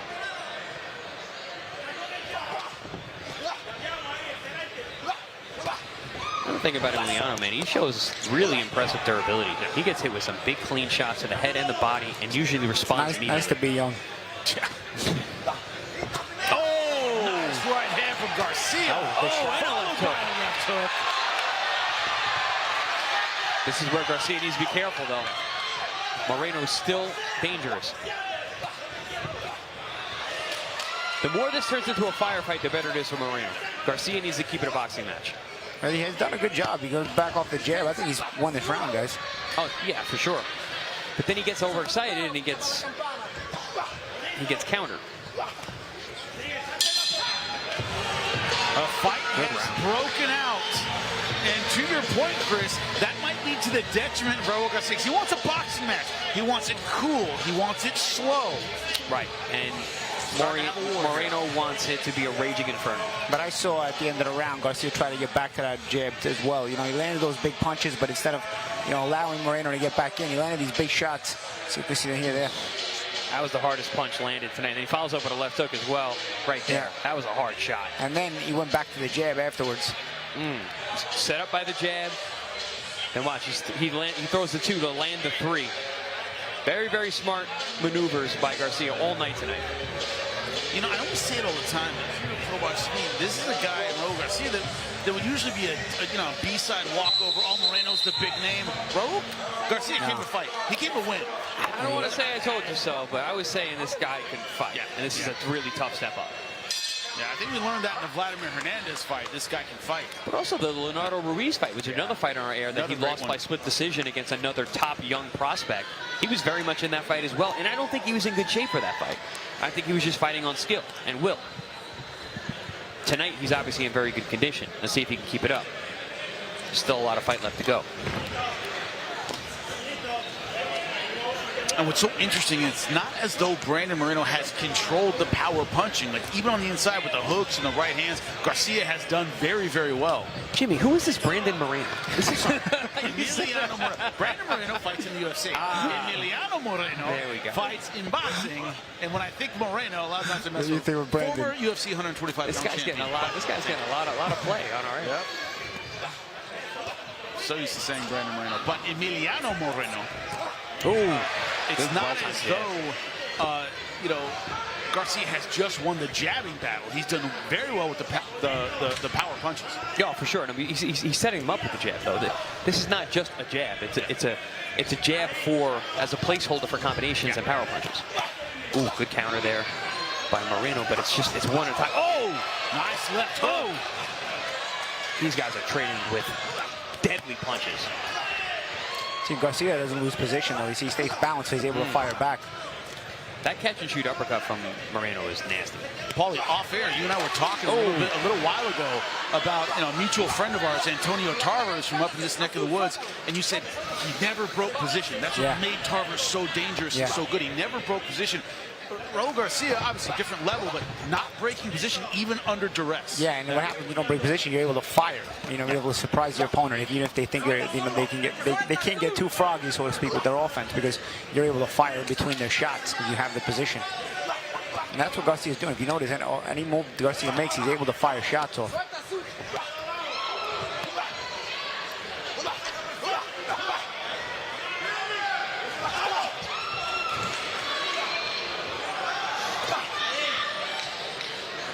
Moreno trying to stalk forward and make this a war, but Garcia doing such a great job with the jab and controlling range. As we just said, controlling position. Nice left hook again. And again, the level changes as well. Do a good job for Garcia. He's been doing that since round one. Very, very tactical, very smart. There it is again. Throws it too low, lands a 3 high. Moreno's a tank, though. He's getting hit with some clean, hard body shots, head shots.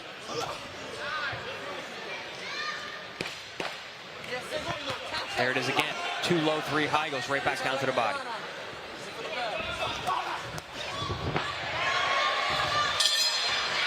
But can he keep it up?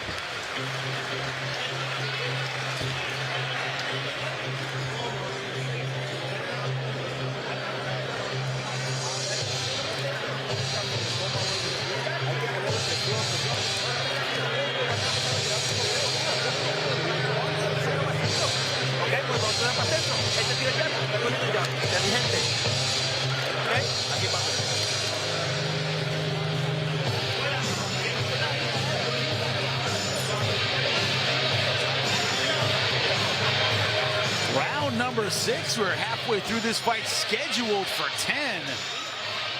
And Raul Garcia, you thought he'd go away in the face of the power of Emiliano Moreno, and got another thing coming. No, I mean, because, listen, we spoke about it earlier. When it's a boxing match, Garcia is the smarter, sharper guy. But when it's a fight, Moreno, his firepower is just too heavy. But tonight, it's been much more of a boxing match than a fight. As we pointed out, though, even when Moreno really opens up, Garcia's right there, landing his punches back. Is yet to be physically or mentally intimidated. Is that fair to say, Paulie? Yeah, no, that's perfectly fair to say, because again, I respect the position game of Garcia. If you notice any defensive move he makes, look, he's firing at least off a jab, or he's countering with a body shot. He's keeping Moreno honest. Moreno can't come out of pocket because he sees that Garcia is always in punch position. But more and more, his feet are getting stationary as Garcia. He doesn't have that push-pull like he had earlier. Yeah, he does. There is a little fatigue, but will Moreno push that? Will Moreno, Moreno waiting too much allows Garcia to sort of resurge this way. Oof, Garcia's going for it. Moreno's still dangerous, though. These guys are not your turn, my turn. They punch with each other consistently. Another thing about Emiliano Moreno is he's used to, when I finally open up, I can close the show. When I finally open up, I'm going to get you. Well, he opened up a couple rounds ago, and Garcia's still here. Yeah. That's an important thing to keep in mind. Garcia offsets him with the jab, and Moreno hasn't really had an answer for that jab. And it's sort of showing itself to be a kryptonite tonight in the style of Moreno. That pyramid again. Off the jab. I like that heart jab from Garcia.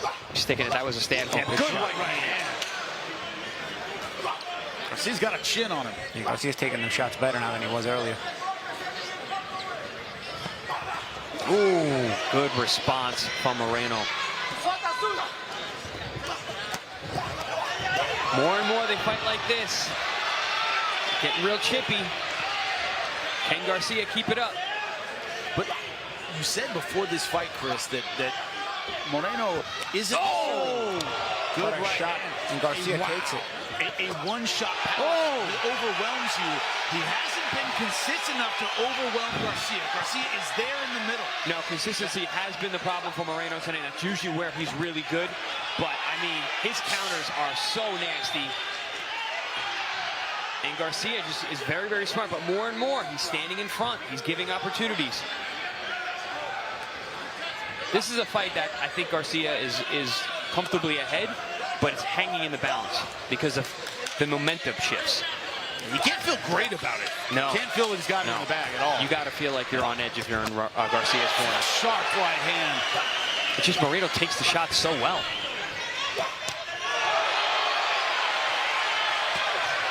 And that's the thing, when you have a chin. Rocking right hand. Right below the eye. And I was saying, when you have a chin like Moreno, you're okay with staying in the pocket to trade and counter. That's why his counters are so good. He's not worried about getting hit. This crowd coming alive in this co-main event. Man, what a fight. What a fight is right.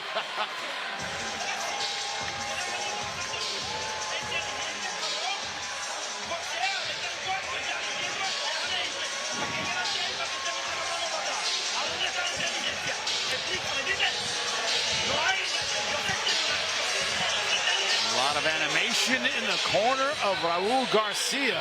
This whole round could have been a replay. These guys were trading huge bombs back and forth. A lot of contact in that last round. Both men landing, I mean, bombs. Here we see mostly shots from Garcia, but man, Moreno landed a right hand. It was like he was chucking a football. Yeah, it was a lot more than that in that round. Moreno threw that right hand from the third row. Couldn't believe Garcia took that. But he did, and here we are, round number 7. And the fight, as we have pointed out, neither guy can feel like they have the lead. And as usual, our co-main event could be a main event anywhere in the world. Wow. Oh, clash of heads there. Talk about two guys who don't want to break position. Yep. It's been that's part of the reason why it's been such a good fight. Great balance between both these guys as well. Oh, that's why they're countering so excellently.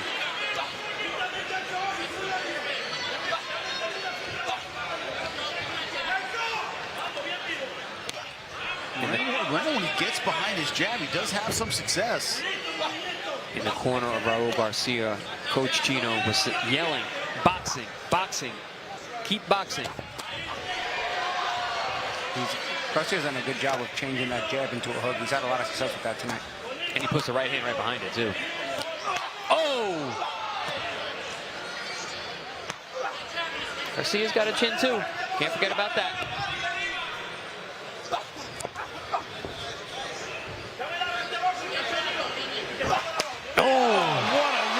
Again. I was literally about to say another one. Garcia should stop trying to knock Emiliano out, just keep boxing him, but then he lands a shot like that. And I'm like, well, maybe. Yeah, that right hand to the chest, left hook to the head has worked a lot. Yeah. I think they noticed probably in footage of watching Moreno that he hasn't changed looks too much. He may be susceptible to certain shots over and over again. Well, he stands tall. He stands very tall. And he's so good at catching Moreno kind of slipping into it on that right side.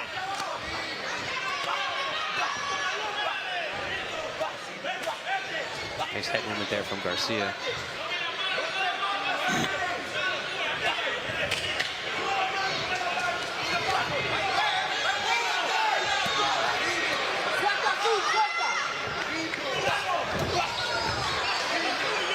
About 45. Oh! Sharp boxing by Garcia. Garcia looking at the ceiling. That hurt him. Yeah. The end of the round, that's when Moreno comes on. That youthful exuberance.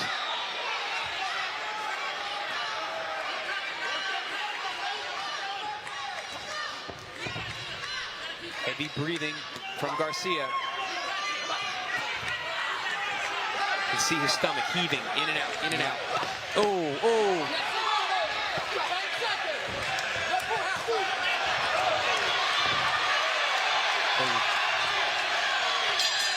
the war continues. Wow, wow, wow.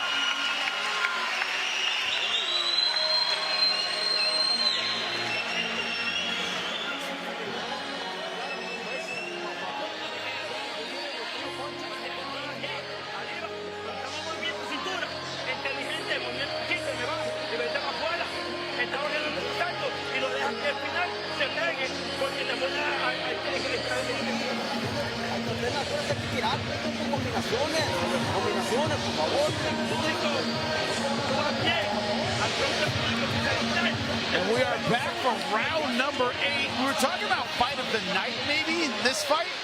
We're talking about fight of the year. This has been absolutely incredible. Back and forth, awesome action. Fought at a high level, too. This is not just rock'em sock'em robots. These guys are very technical, fantastic countering, nobody breaking position, jabs, counters, hooks, right hands, body work, you name it, this fight's got it. No one has consistently, as we've seen so far, gotten the respect of Emiliano Moreno the way Raul Garcia has. Even when he opens up and throws big punches, Garcia is there answering and countering back. But also, Jimmy, this is the first fight at 154. At 147, Moreno was so much bigger than everybody.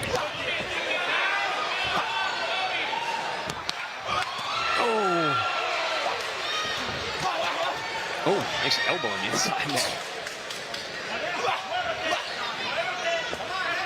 Were they legal when you were doing kickboxing or no? No. I refuse to do any combat sport elbows. Slice your face right up. Moreno now going back to the jab.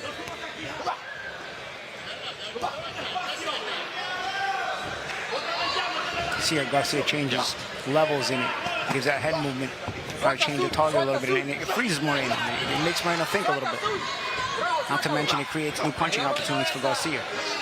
The trouble I see for Garcia is he doesn't know how to fight hard, and there's still a lot of fight left. Are we watching the sand fall out of the hourglass? Because there's still a lot of rounds left. At the end of every round, he seems to struggle. And also, judges tend to remember what happens at the end of rounds, and Moreno has been closing rounds strong. Oh, big left hook. Some swelling on the right eye of Garcia as well. Those left hooks of Moreno starting to take effect.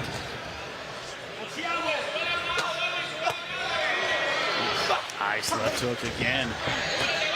It's almost like Garcia's like, I mean, when I throw, I land. Why would I stop? Why not just throw harder? It's like, well, because the counters are there, and this guy's chin is crazy. You know, I mentioned the youthful exuberance of Emiliano Moreno because he's 20 years old. Garcia's only 27. Yeah. These guys are both young. Garcia's a young man. Garcia, 27, might have a little more of that man strength, and a lot of people don't get until they're late, mid-20s.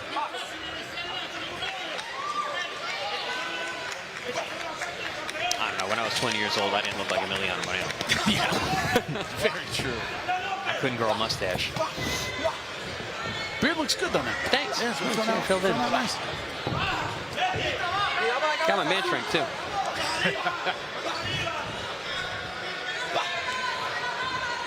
See if Moreno once again finishes strong. Close of the round. Oh, just missed. Garcia did a good job of slowing down the temperature a little bit this round. Spoke too soon. 2 more to go. This is crazy. Man, you are earning your money here at ProBox TV. Wow. I feel like a fan just watching sometimes. I forget I'm calling the fight. I'm just watching. But this is that gut check kind of moment for both of these fighters. Emiliano Moreno, at this point in his career, usually has someone tamed, as you say, Chris. Right. Usually has my power. You're trying to run away from my power. Raul Garcia is not falling for that. Tamed or domesticated by this point, and it is not the case. This is still a very much 2 wild animals fighting tooth and nail to find out who's the better man And I got to applaud both these guys. One, for even signing on the dotted line to fight each other. At this stage of their career, Raul Garcia said it. He's like, I can't lose this. My back's against the wall. He's lost twice in our air. He can't make it 3, and he can't lose to a 20-year-old. That's the mindset that he has. And Moreno is like, my first fight at 154, I'm getting in with this guy? That's, I mean... Nice, sharp right hand. And what does Garcia do? Comes right back to the body. Man. But that's what you mean about domesticated. He's refusing to be domesticated. Refusing. And that goes to speak to his conditioning. A guy who's in condition doesn't take a shot like that in round 9 and come right back. Speaks to his character as well. Proud Dominican. He's fighting for his career right now. He's fighting for his life. And not many people could take these punches against Brandon Moreno and still be standing here. Emiliano, right? Emiliano Moreno. I will get that right at some point in my life. I mean, both these guys can punch. Moreno's got 7 stoppages in his 12 wins. Garcia's got 12 stoppages in his 14 wins. Garcia's hurt here. Yeah. He took that right hand. Oh. Question is, can he keep boxing? I felt the wind from that punch. Ooh, Moreno's really coming on.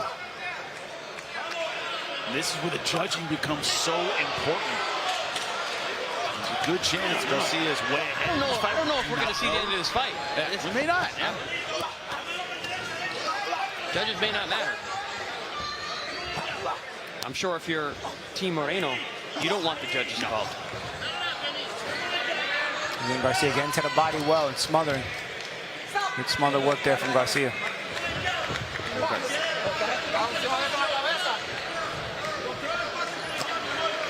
Does Garcia have the ability to box smart, to steal time?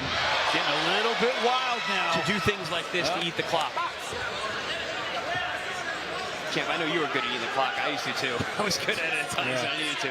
You can see he's a little bit tired in his legs. He's not. No, he's very tired. But he's also boxing very well and picking his shots very well. He has that veteran experience to be able to, like you said, eat the clock a little bit and buy time with the jab. I think he's fighting too much. I'm not complaining, but if I was his corner, I would tell him to be a little smarter, use that jab, take some walks around the ring. And they've been telling him in the corner, box, move, angle. But he refuses to give up ground. I'm saying you can walk, you can just take time to walk around the ring, make the guy come at you. Take a step back, walk around the ring, circle, circle, circle. Change directions. Raul would rather stand there and trade and counter. You hit me, I hit you. Emiliano Moreno has certainly come on late in this fight. The last few rounds ran some great power punches, but Garcia has been there, right there to meet him. They trade hooks. One more to go. This 10th round.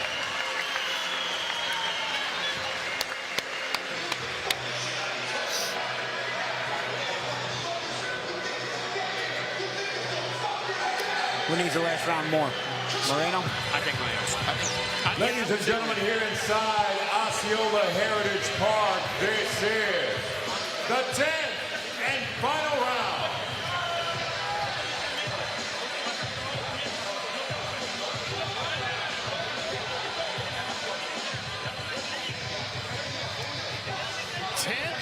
Final round, it has been an absolute war. Last round, no exception. Beautiful hooks, power shots traded throughout this fight. Emiliano Moreno has come on late. Does he need a stoppage in this 10th round? That is the question. And only the judges know as we begin round number 10. Yeah, I mean, I never trust judges, but I feel like both men need to go for it this round. You know, champion, who needs it more in my eyes? I think Moreno needs it more, but I think both men need this round. It's been a high contact fight. Yeah, these guys have not had trouble finding each other. No knockdowns. Both guys have worn punches well. Nice left hand from Moreno, followed by an attack from Garcia. I don't know if you guys at home can hear these shots the way that we can. They sound bone punching. Garcia keeping himself low, making himself a small target when he gets close. Very intelligent. Yeah, he's being up high, he makes himself a bigger target. The thing that I was worried that he couldn't do, he's done pretty well the last 2 rounds. He's kept it kind of calm. Don't poke the bear. Don't get into big exchanges. Box smart. Still moving his head well. As fatigued as he certainly is. One thing Moreno could benefit from is a feint here and there because Garcia is quick to move his head right now. Just like you spoke right there. Moreno normally does. He's normally very twitchy with the head movement. And the feints and the slips. But his feints tend to be too hard, so he can't punch off them. Right. I guess sometimes you got to soften up your good shot there from him. Sometimes you got to soften up your feint so you can punch off of it.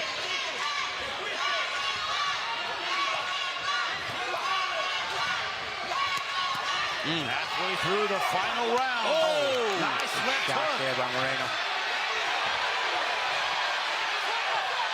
I mean, what else are these guys going to do in the last round? Crowd here in Kissimmee, Florida, going absolutely nuts. Regardless of how this fight ends up, can we do a rematch? Oh my God! The fight's not even over, and I want to see them again. Oh, man, what a fight! Moreno should be cutting the ring off here. He's following. Gave Garcia that break.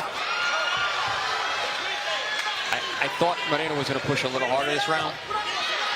He's coming forward. Yeah, he's not throwing as much. He's not being aggressive. But that's the thing. His feet don't cooperate with his punches. He's one of those. He's a bit heavy-footed.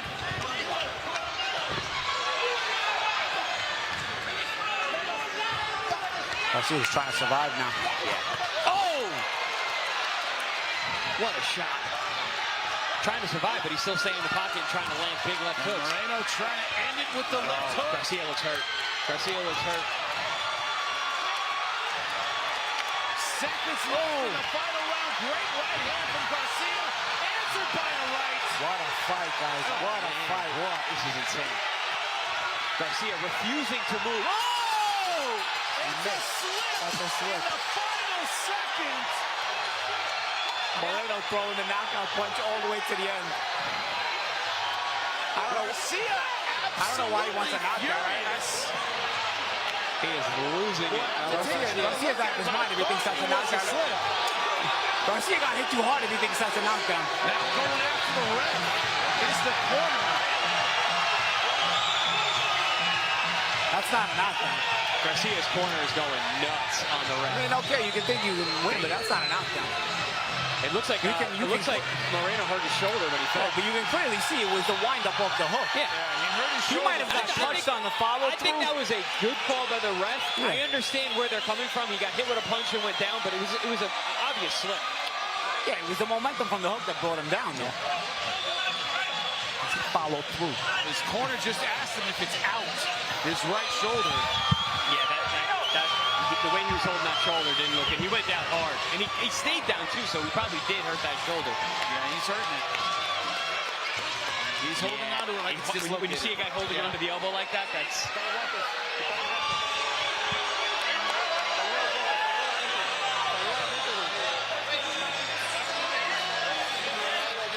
Wow, what an incredible fight. I mean, if this is not fight of the year this year, then this is a really good year. It's an amazing year. Yeah. I like to see that replay of that shot, though. But, you know, from our vantage point, the follow-through on the hook made him go flying. And also, a little bit of a wet ring. He spun around. Sometimes a punch touches you on that follow-through. And here it is. Let's see.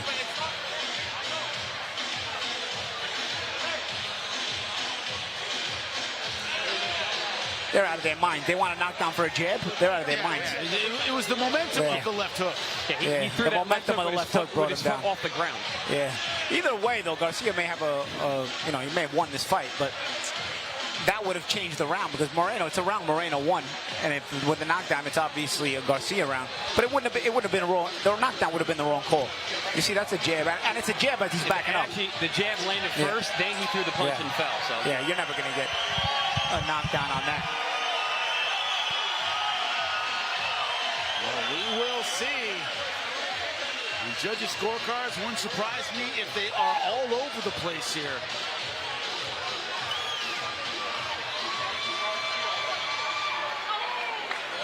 Will Emiliano Moreno suffer the first loss of his professional career?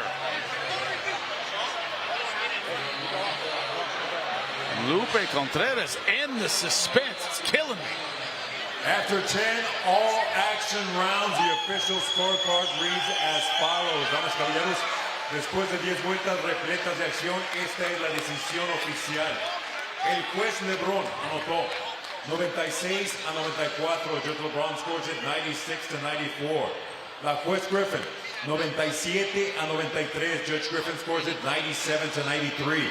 Y el juez Wilgo anotó 98-92. Judge Wilgo scores it 98-92. All in favor of the winner by way of unanimous decision, los tres a favor del vencedor por decisión unánime. From the DR, Raul Garcia. Some wide scorecards there, Paulie. One was by 2 points, one was by 4. Listen, it was one was 6-4, one was 7-3, one was 8-2. They incrementally went up. Garcia controlled bigger spots in the rounds. Yes. Moreno, Moreno had some big punches, but they weren't too far in between.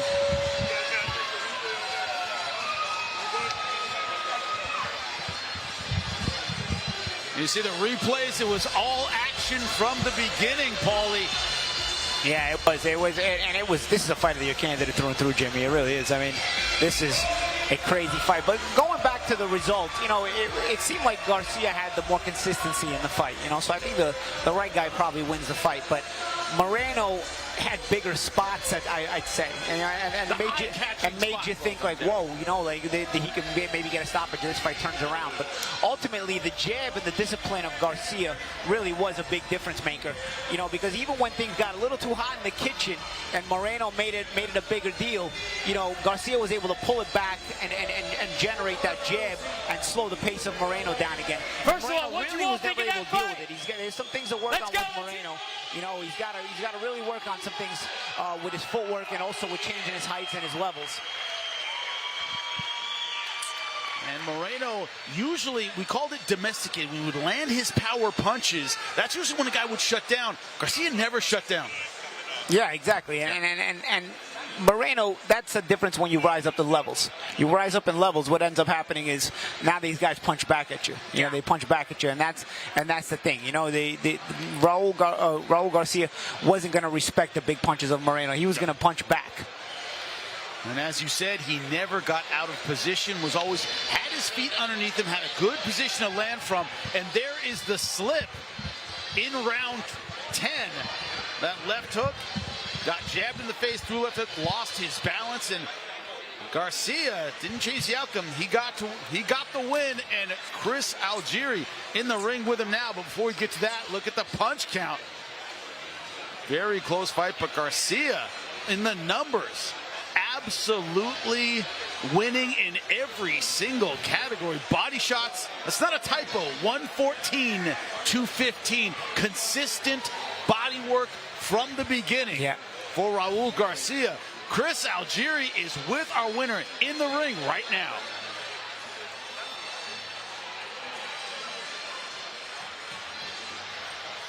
I'm here with the winner, Raul Garcia. First and foremost, congratulations, fantastic job.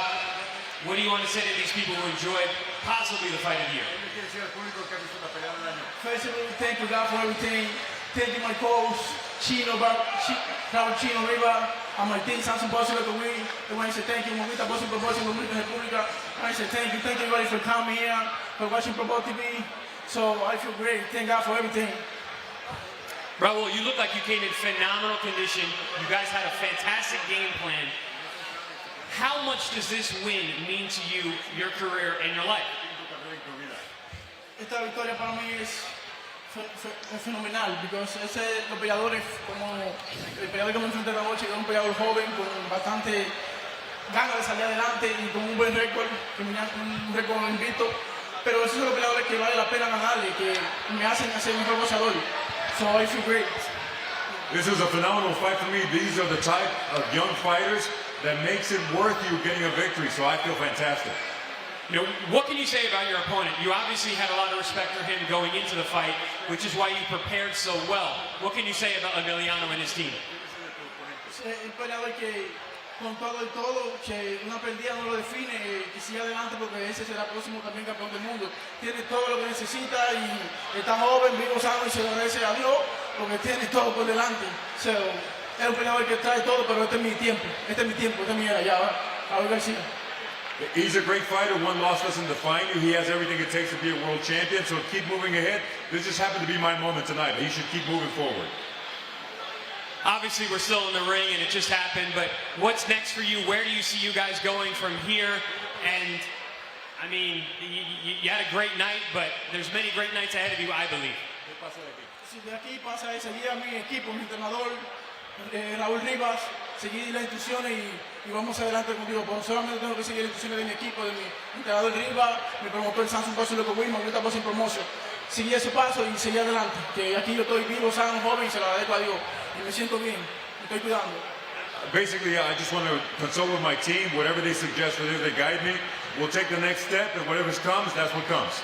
Well, you always have a home here on ProBox TV. Congratulations, great job. Enjoy your victory. Thank you, Probo TV, por darme siempre la oportunidad de venir a presentarme aquí.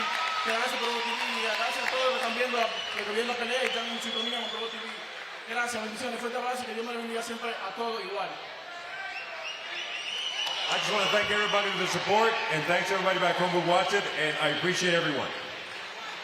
A very appreciative Raul Garcia after the biggest win of his career. If you didn't know him, you know him now. He earned that from start to finish, Paulie.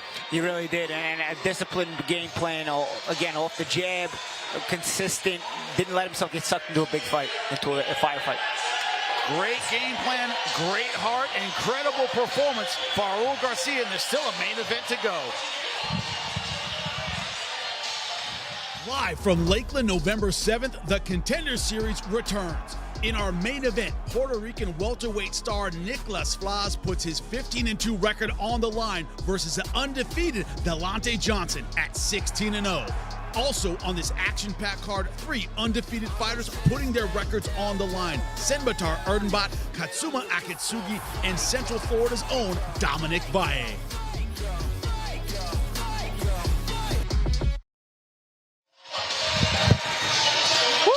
Talk about November 7th and the fights we have coming, but I'm still in shock from a co-main event that's got to be on the short list for Fight of the Year. Incredible performance by Raul Garcia, handing Emiliano Moreno the first loss of his professional career. Emiliano Moreno landed some great punches, but not enough. Unanimous decision win for the fighter from the Dominican Republic. How's your energy? You guys all right? We got one more fight to go. Yeah. I'm not going to sleep for a month. Oh, my God. I'm so jacked after that. That fight was awesome. Absolutely incredible, but if there's anyone who can top that performance, it is Najee Lopez fighting in the main event. He knows all about the crucible that is ProBox TV. Came up fighting on our air, also undefeated, but what that fight shows you is it doesn't matter what your record is. If you step in unprepared for your opponent, they have a great night. You could be the one going home with your first loss. Najee Lopez in the back knows that so very well. Paulie, he's looked great so far in ProBox TV, but a step up again tonight. Yeah, and you know what? That's the thing about Najee, and that's the thing about a prospect of this level. If they keep stepping you up and you keep passing with flying colors, you keep looking great, the only next level there is, they got to put you at world-class level. And that's sort of the mindset a blue-chip hot prospect has to have is, you want to keep stepping me up, I'm going to keep forcing you to step me up even higher because I belong at world-class level. So far, Najee's looked the part. We'll see how he does tonight with a tough opponent. Chris, unbelievably athletic, good timing, good range, but as we point out, a lot of times he likes getting in a firefight. Sometimes that can cost him. Listen, size, athleticism, amateur pedigree. He's got the power. He's got the killer instinct. And guess what? He's fun to watch, too, because he's willing to get in there and engage and exchange. And if you heard him, he's been down before. He gets up and he tries to knock you out. What's better than that? Unbelievable ability for Najee Lopez. Can fight you with either hand. You talked about that amateur background. That's where fighters build their fundamentals. Najee Lopez has outstanding fundamentals. He has outstanding defense, offense, footwork. He is brimming with confidence. We talked about how he was in the running for the Beterbiev fight. That fell through, and I would understand if I'm part of Beterbiev's camp. Man, why are you going to take on this young, hungry, undefeated lion?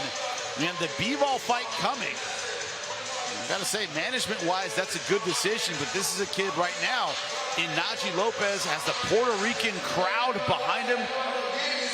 He has a ton of physical ability. It's not just about us.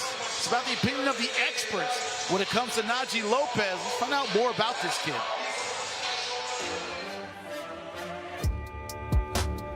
I think everybody's starting to take notice of me because, you know, my performances in the ring and just the way I handle business. The guys I beat, the fashion in which I beat them, you know, I think that plays a lot on why I'm starting to get the recognition I am now. I expect him to bring it. He's young, he's hungry, undefeated. So with guys like that, you always got to bring it with them because they're going to bring it too. They don't have too many holes in his game, but he definitely is offensive mindset. He lets his hands go. He seems strong, he seems quick, but we got a good game plan to combat that. He's definitely a decent boxer. He's got a lot of experience, and I'm just looking forward to, you know, sharing the ring with him and putting a hurting on him. Keys to victory: keep my hands up, stay focused, stay locked in, and be prepared for war. Everything is starting to come to fruition, just from my work and from the work I put in. From, you know, every time I step in the ring and perform, I'm just getting better and better. Najee, put on a good show, baby. Bring your A game, because I am too. Kalvin, I hope you're ready, because I am.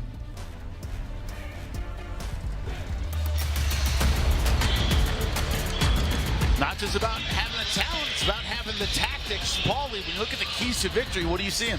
Yeah, real athleticism and punch selection. You know, Najee, when you see him fight, you know, he's got a very athletic style. He can get those fast twitch muscles going. He's got a great punch selection, so he's got to get to the body as well. Can't just be a headhunter. Get to the body, take the fight desire out of your opponent, Henderson, and be disciplined. You know, sometimes he comes outside of himself a little bit. He gets a little bit over his shoes, as the champ likes to say, to use the champ's expression. And he's got to be disciplined, because eventually that could be something that can get him hurt. Can he stay tight? Can he stay disciplined? That is the question. Well, what do the numbers have to say when we look at the tail of the tape for our main event? One thing that jumps out of the page is Kalvin Henderson, 9 years older than his opponent. When you look at the slight height and reach advantage, they go to the younger Najee Lopez, 26 years old, right in his prime. But if you think Kalvin Henderson is coming in intimidated, they haven't spoken to this young man as often as we have. Kalvin sounds like he is ready to go. He realizes what opportunity this is. And there he is, Kalvin Hot Sauce Henderson. Got that nickname to put hot sauce on everything. He likes it spicy. He's going to need that tonight. For a guy whose nickname is Hot Sauce, he has a very cool demeanor. Yeah, very chill, very cool, very relaxed, and that just comes from his experience. He's been to the big show. Coming in with his cowboy hat of Puerto Rican descent. Crowd very much behind him here in North Florida. Najee Lopez. When you look at that incredibly talented ProBox TV stable, he might be the emotional leader of that group. Let's get our main event going. We continue with the action here inside of Osceola Heritage Park, Kissimmee, Florida. This is ProBox TV, this contest. Set for 10 rounds on the line. The WBA Continental North America Light Heavyweight title. Este duelo, 10 vueltas en juego. El título semicompleto continental norteamericana de la AMB. Presidente, Gilberto Jesús Mendoza, supervisor. 4-time world champion, Jorge Linares. Scoring at ringside, our judges are Rodolfo Aguilar, Efraín Lebrón, and Tina Griffith. And now, Boricuas in the house. Veremos quién es el más macho. The ProBox Main event is on now. Presenting first, the challenger in the blue corner, wearing orange with black trim, presentando en la esquina azul, vestido de naranja con vivos negros, su peso oficial, 173 libras y 3 cuartos. He weighed in officially at 173 3/4 pounds. In 22 bouts as a pro, he maintains a record of 19 victories against 2 losses, 1 bout even, 13 of those victories coming by way of KO. En 22 combates, mantiene un récord de 19 victorias, 2 derrotas, 1 empate, 13 de sus victorias por la vía del cloroformo. Fighting out of Fayetteville, Arkansas, Kalvin Hot Sauce Henderson. In the red corner, en la esquina roja, vestido de azul con dorado, he steps in wearing blue with gold trim. His weight, 174 3/4 pounds, su peso oficial, 174 libras y 3 cuartos. Tonight, he returns to the danger zone, the ProBox TV ring, and puts his undefeated record on the line, consisting of 14 victories, 11 of those victories coming by way of knockout. Esta noche regresa a la zona de peligro el cuadrilátero de ProBox TV y pone en juego su récord invicto de 14 victorias, 11 de sus victorias por la vía del knockout. Tonight, defending his WBA Continental North America light heavyweight title, fighting out of the ATL, Atlanta, Georgia, Najee Lopez. With final instructions, Massimo Montanini.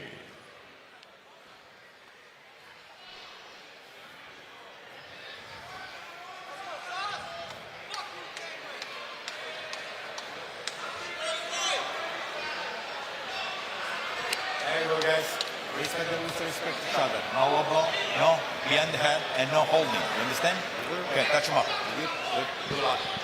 Our main event ready to get underway. That's the epic co-main event. If anyone can equal that kind of performance, it is Najee Lopez. His opponent, Kalvin Henderson, absolutely ready to go. We're underway at round number 1. Najee Lopez in the gold and blue trunks. Hot Sauce Henderson in the orange and black.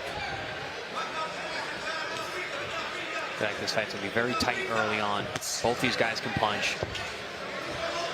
You got the athleticism and the youthful exuberance of Najee Lopez, but you have the experience and the punching power of Kalvin Henderson. Henderson holding position well so far, but Najee sharp with the jab. Both these guys have a long reach. I think only 1 inch separates the two of them. Very long arms for Najee Lopez. He's used to being able to keep his opponents on the outside. Kalvin Henderson 19-2-1. Second stage of his career. Lost to, of course, David Morrell.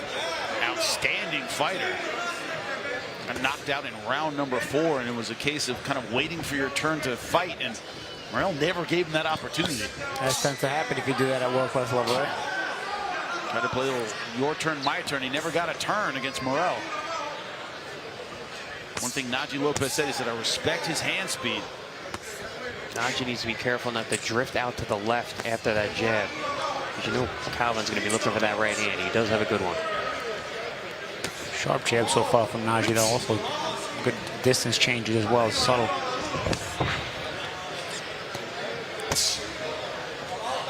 And that piston-like jab. Again, Henderson holding position, though. He's not overreacting to anything either.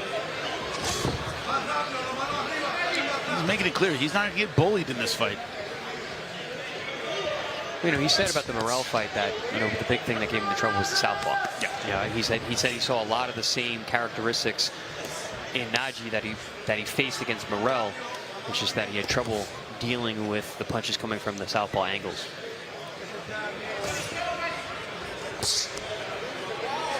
Nine of his last 11 wins have been by knockout. Henderson has faith in his power. Since that loss to Morel, he's won 4 in a row. Nice stiff jab by Najee Lopez. And then a little hook uppercut combination with that lead hand, showing a very educated lead left hand. Yeah, not everything's getting through, but what it's doing is it's handcuffing Henderson. He's not able to get anything off because Najee's jab is so sharp. Yeah, Henderson has to keep those hands at home. Nice stiff jab once again, splitting the guard.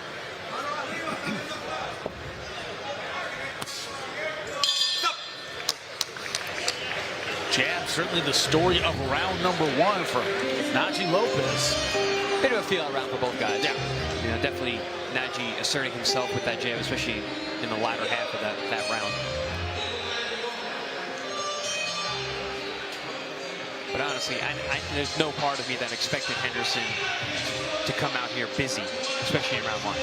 Now, last time we saw Najee Lopez against Juan Gerardo Osuna, that was a second-round knockout. We know about the power of Najee Lopez. This is his home away from home. He's fought here 11 times.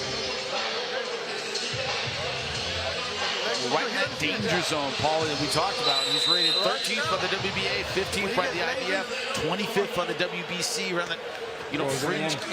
Closing in on that world, on those world titles.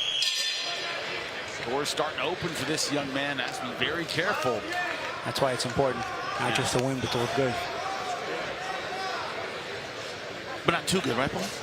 Not too good, but good enough to where you're in the conversation. Nice, sharp right hand. I don't think there is looking too good at light heavyweight these days. Everyone is so good. So good. Yeah. Bivol, Beterbiev, we know about them and their rubber match coming up, provided Beterbiev gets past his challenge later this year. Nice counter of the counter. Henderson tried to counter over the jab with his right hand. It was a counter to a counter. And then Najee countered over that counter. Playing 3D chess out there. As I said before, he's kind of the leader of this whole ProBox TV camp. A bunch of guys training out here. Like, they all look up to Najee Lopez. He's the one that encourages everybody to keep going, to keep training, pushing everybody in the gym.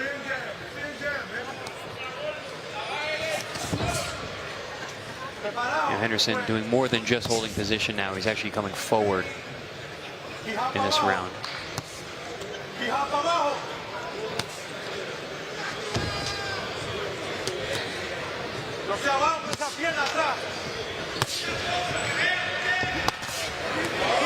Ooh, nice knuckle punch to the backside there, around the elbow. And as Henderson comes forward, it opens up more punch opportunities for Najee.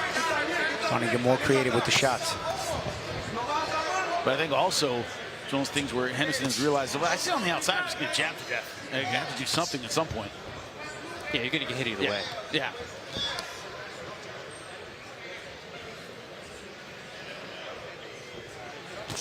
Now you can tell Henderson believes in his power. He just feels like he's got to get there and touch that chin.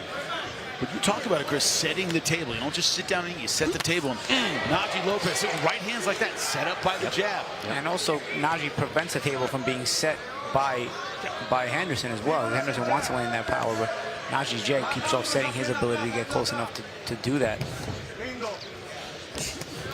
Ooh, there was. Attempt at a counter right hand there from Henderson. Nice shoulder roll from Najee, though. Shows that he recognized that right hand was coming.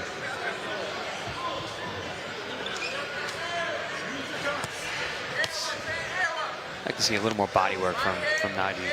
He's great. He's actually a great body puncher with both hands. Right hand down low, left hook to deliver.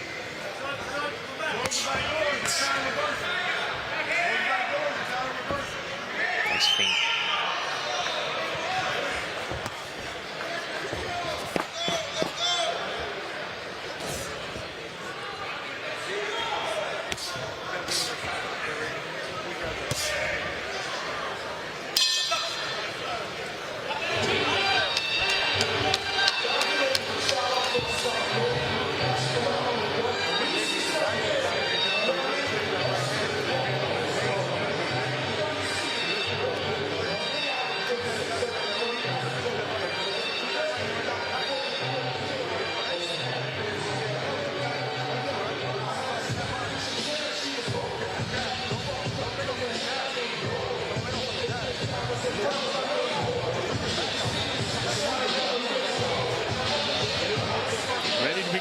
round number 3. Kalvin Henderson has not been able to find his offensive rhythm. A lot of it due to the jab of that man, Najee Lopez. Great job controlling the distance, that piston-like jab. Even when it touches glove, you can feel the power. Yeah, stiff, heavy jabs from Najee. Not a pawing jab. Which is exactly what the champ's point was, that he doesn't allow the table to be set. When you plant stiff jabs like that, your opponent can't even counter.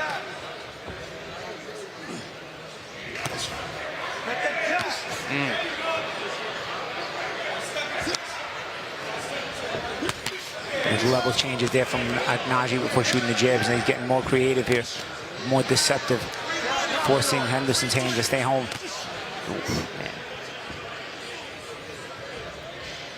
Was it the downfall in the Morel fight? Was Henderson was taking punches, kind of waiting for Morel to slow down. Morel never did.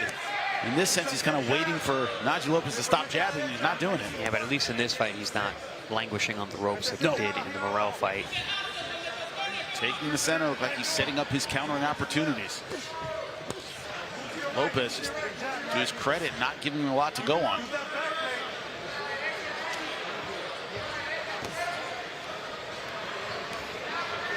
I think what Henderson could do though is shoot that right hand to the stomach or to the side, or even to the elbow, to force Najee to go the other way. It seems like Najee's very comfortable moving to the left. Maybe get him shifting in the direction where he doesn't want to go.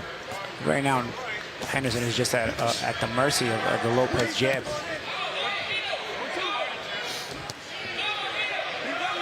But Henderson's only mode of defense on the inside is to just cover up.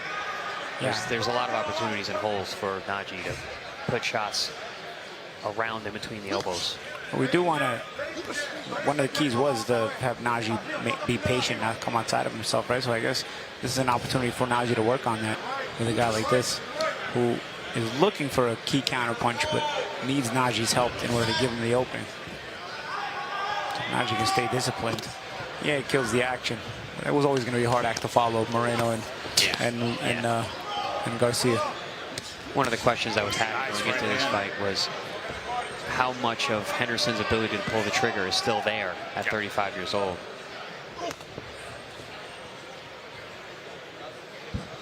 Also the willingness to pull the trigger. Well, he promised us that he wouldn't sit on the ropes like he did against Morel. He said he would take the center. He's certainly done that, but he also said he'd be a busier puncher.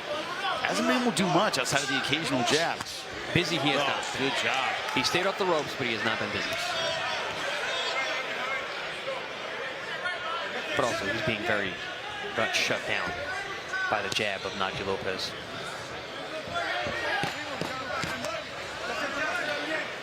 Yeah, he's going to have to open up if he wants to try to win the fight, but we'll see. That was a nice right hand by Henderson. Timed it well.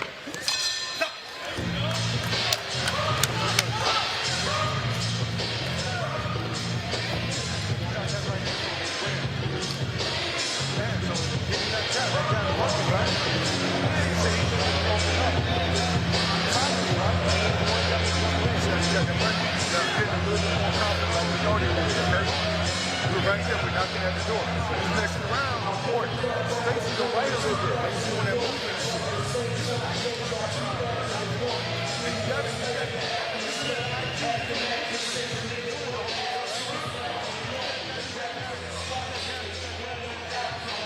Najee Lopez looking comfortable in his corner.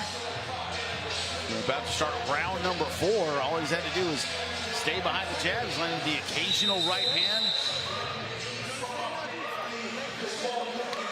Mark Ferre, his trainer, must be thrilled about his discipline so far. Hasn't gotten wild at all. It's cost him in previous fights, but tonight he stayed very, very controlled.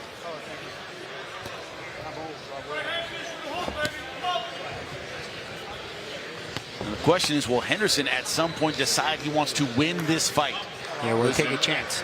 At 35 years old, that's another thing. You know, sometimes you just get shut down and you don't come outside of yourself in order to try to win the fight. You're not willing to take as many chances at that age.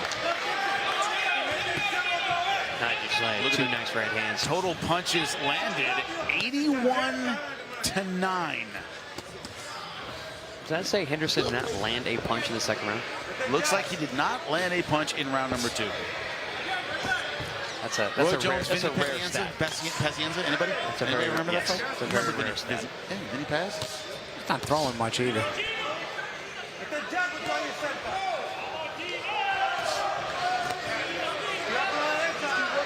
And the range is just, a perfect range for Najee. Najee's been controlling range very well. Stepping just outside, stepping when he needs to. The jab landed percentage is going to be absurd. Najee's landing at will with that left hand. And once again, Chris, even when it doesn't land, you block with the gloves, it's still a popping jab. Heavy, you feel that thing. There you go, nice right hand down the middle.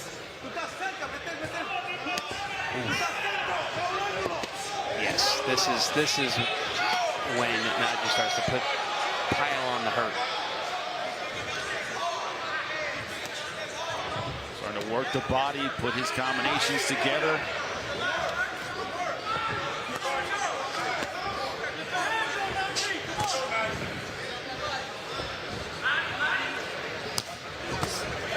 Body shot there from Henderson. Najee now starting to hold more ground here, get more confident. Distance is closing between them.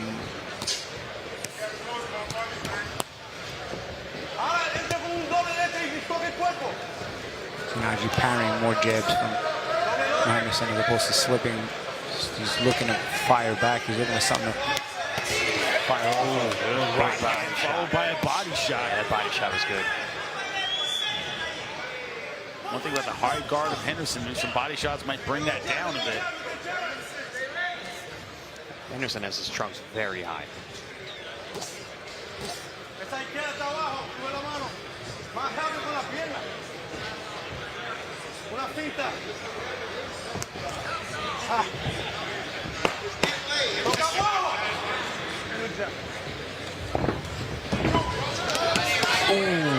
Body shot.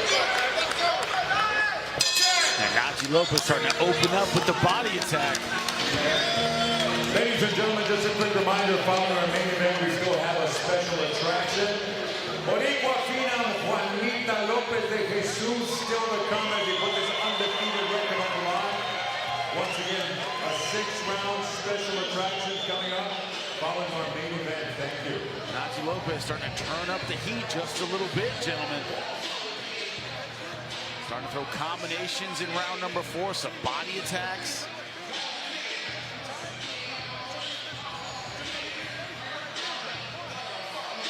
There's some of the action from that round 4. Najee Lopez closing the distance, getting to that body. There we saw a left hook that seemed to have a little bit of an effect there. We saw Henderson lean over after that shot. There it is. That was a nice one too. So the elbow slide right in that position. Yeah. Stepped in with a nice right hand. Set up the opening for the body shot. It made Henderson's gloves close up the middle and opened up the elbow. Round number 5 scheduled for 10. Henderson does have a good poker face though. And with some good right hands, some good left hooks to the body. You can tell they have an effect, but he's not showing it on his face.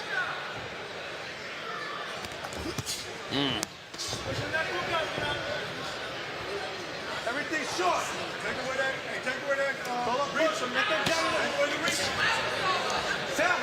Najee Lopez certainly respecting the power and hand speed of Henderson. Told us that in interviews, but he's fighting like he's aware that this is a veteran guy with real skills. Now you gotta be careful, guys like him. Yeah. They set traps. They can punch. Oh, nice short right hand over the top. A good counter shot there. Follow up now. He was hurt. Now the follow up. Oh, he's hurt bad. He's hurt bad. It is over. Good stoppage. Yeah, good stoppage. He was defensive. Anderson is complaining, but he was absolutely defensive. It was going to get bad. What a combination in round number 5. And exactly that, Jimmy. Because the combination punching of Lopez is so sharp, so tight, so fast, so powerful, and Henderson was completely defenseless. It was going to get really bad right there. Well, I thought it was a great stoppage by Massimo Antonini. Yeah, it stood him up. You saw the left hand, did not see what was coming. His hands dropped. Yeah. His hands dropped. Yep. Defenseless position. What's the finish by Najee, right? I mean, stay disciplined. We wanted him to be disciplined and let things open up and not try to force them open the way sometimes he has a habit of doing and putting himself in danger. That's exactly what he did here. I mean, he opened things up slowly but surely in a disciplined fashion, and then he got the opening he wanted. He slowly started throwing more and more power shots, but in a disciplined fashion again. Didn't open up too much until he needed to. And when he did, started with that counter right hand, which I don't know if we're going to see here. If he may have already landed it. Punch. Yeah, we already landed it. We may. Yeah, this was the follow-up from the counter right hand. It started with the counter right hand, actually. This is the all follow-up stuff from that counter right hand, which was over the top of the jab of Henderson. And then the follow-up was nice because now Henderson's in defensive mode, and Najee starts to really see that he's still hurt. And again, this is the final comment. Nice hook around the glove. See, he's hurt right there. His hands are starting to his hands are starting to drop. He's out of his element here. This is going to get really bad because Najee's a quick and destructive finisher. I mean, I thought this was the perfect time to stop this right here. I mean, Antonini gave Henderson a shot, but that's it. Yeah, Henderson doesn't even realize how defenseless he is. He's complaining, but it's about to get really bad. And with the speed of Lopez, it gets really bad really fast when you're defenseless like that. Just waiting for his opportunity to open up. And as you said, Paulie, as Chris said, setting the table, setting everything up with the jab. He stayed behind it perfectly throughout this fight.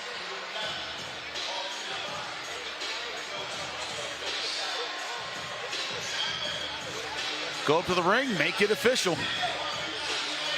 Ladies and gentlemen, referee Massimo Montanini called the halt to this contest with an official time of 55 seconds of round number 5. Damas y caballeros, el árbitro Massimo Montanini para la contienda con un tiempo oficial de 55 segundos del quinto asalto, declarando el ganador por nocaut técnico, declaring the winner by way of technical knockout.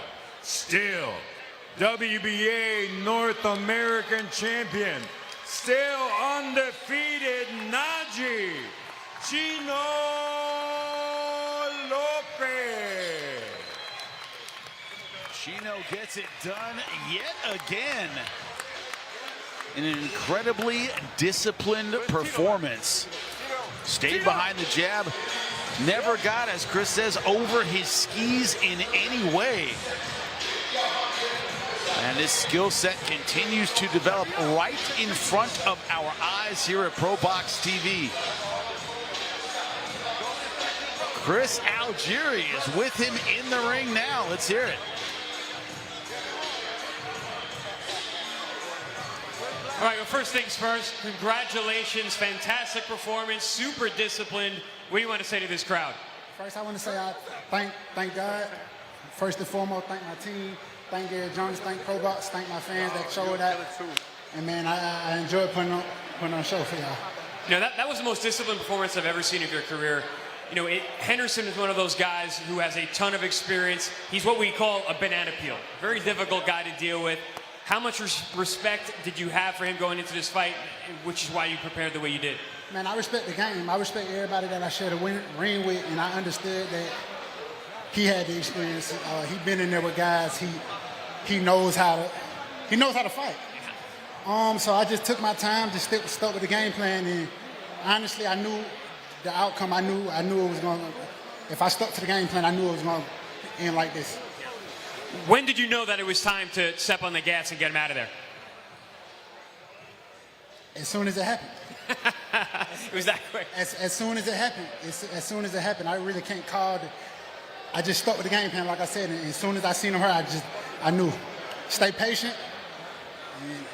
It was exactly what happened. So how does it feel for have a main event here, a fight card like this, against an opponent like this, on the cusp of another really big thing? Oh, man, it felt great. And since my first fight, every fight felt like the most important fight in my career. So, you know, I just treated it like that and on to the next. Speaking of next, what is next? Where do you see yourself by the end of this year or beginning of next year? Man, I just want to talk to my team, talk to Garcia Jones, and that news is soon, you know. Y'all get that news soon. I had asked you this a week ago. At what point of your potential are you at right now? Y'all ain't seen nothing yet.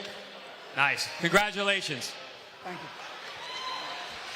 Najee Lopez, with his talent, his ability, sky is the limit. The skills we saw tonight, man, it's going to be tough to get to him. Keep raising the bar. Keep raising the bar. And, you know, we talked about at the top of the show how he was in the conversation for the Beterbiev fight.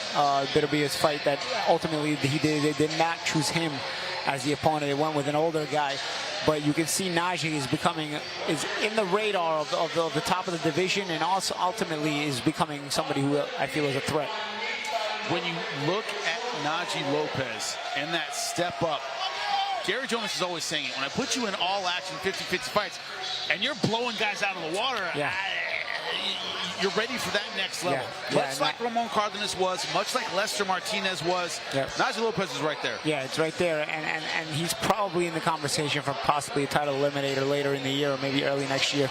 We're going to see, because it's been a consistent, impressive run for him here at ProBox. More action coming, of course, November 7th. Nicholas Flas returns. A guy, once again, who brings that kind of excitement. Puerto Rican Nicholas Flas, you know, that ability to stun a crowd. That is what Nicholas Flas has in spades, Chris, and we're seeing a lot of that tonight. Yeah, absolutely. I mean, and this is no easy matchup. Delonte Tiger Fox is a top-ranked... Johnson, excuse me. Delonte Tiger Johnson is a top-ranked signee prospect for a long time, so it's a great matchup. And we had some great matchups tonight. Exciting fights, as always. Don't forget to stick around for our post-lim, for our YouTube show. It's been a great night of fights, and it continues. Stay with us. We'll see you on YouTube in a second.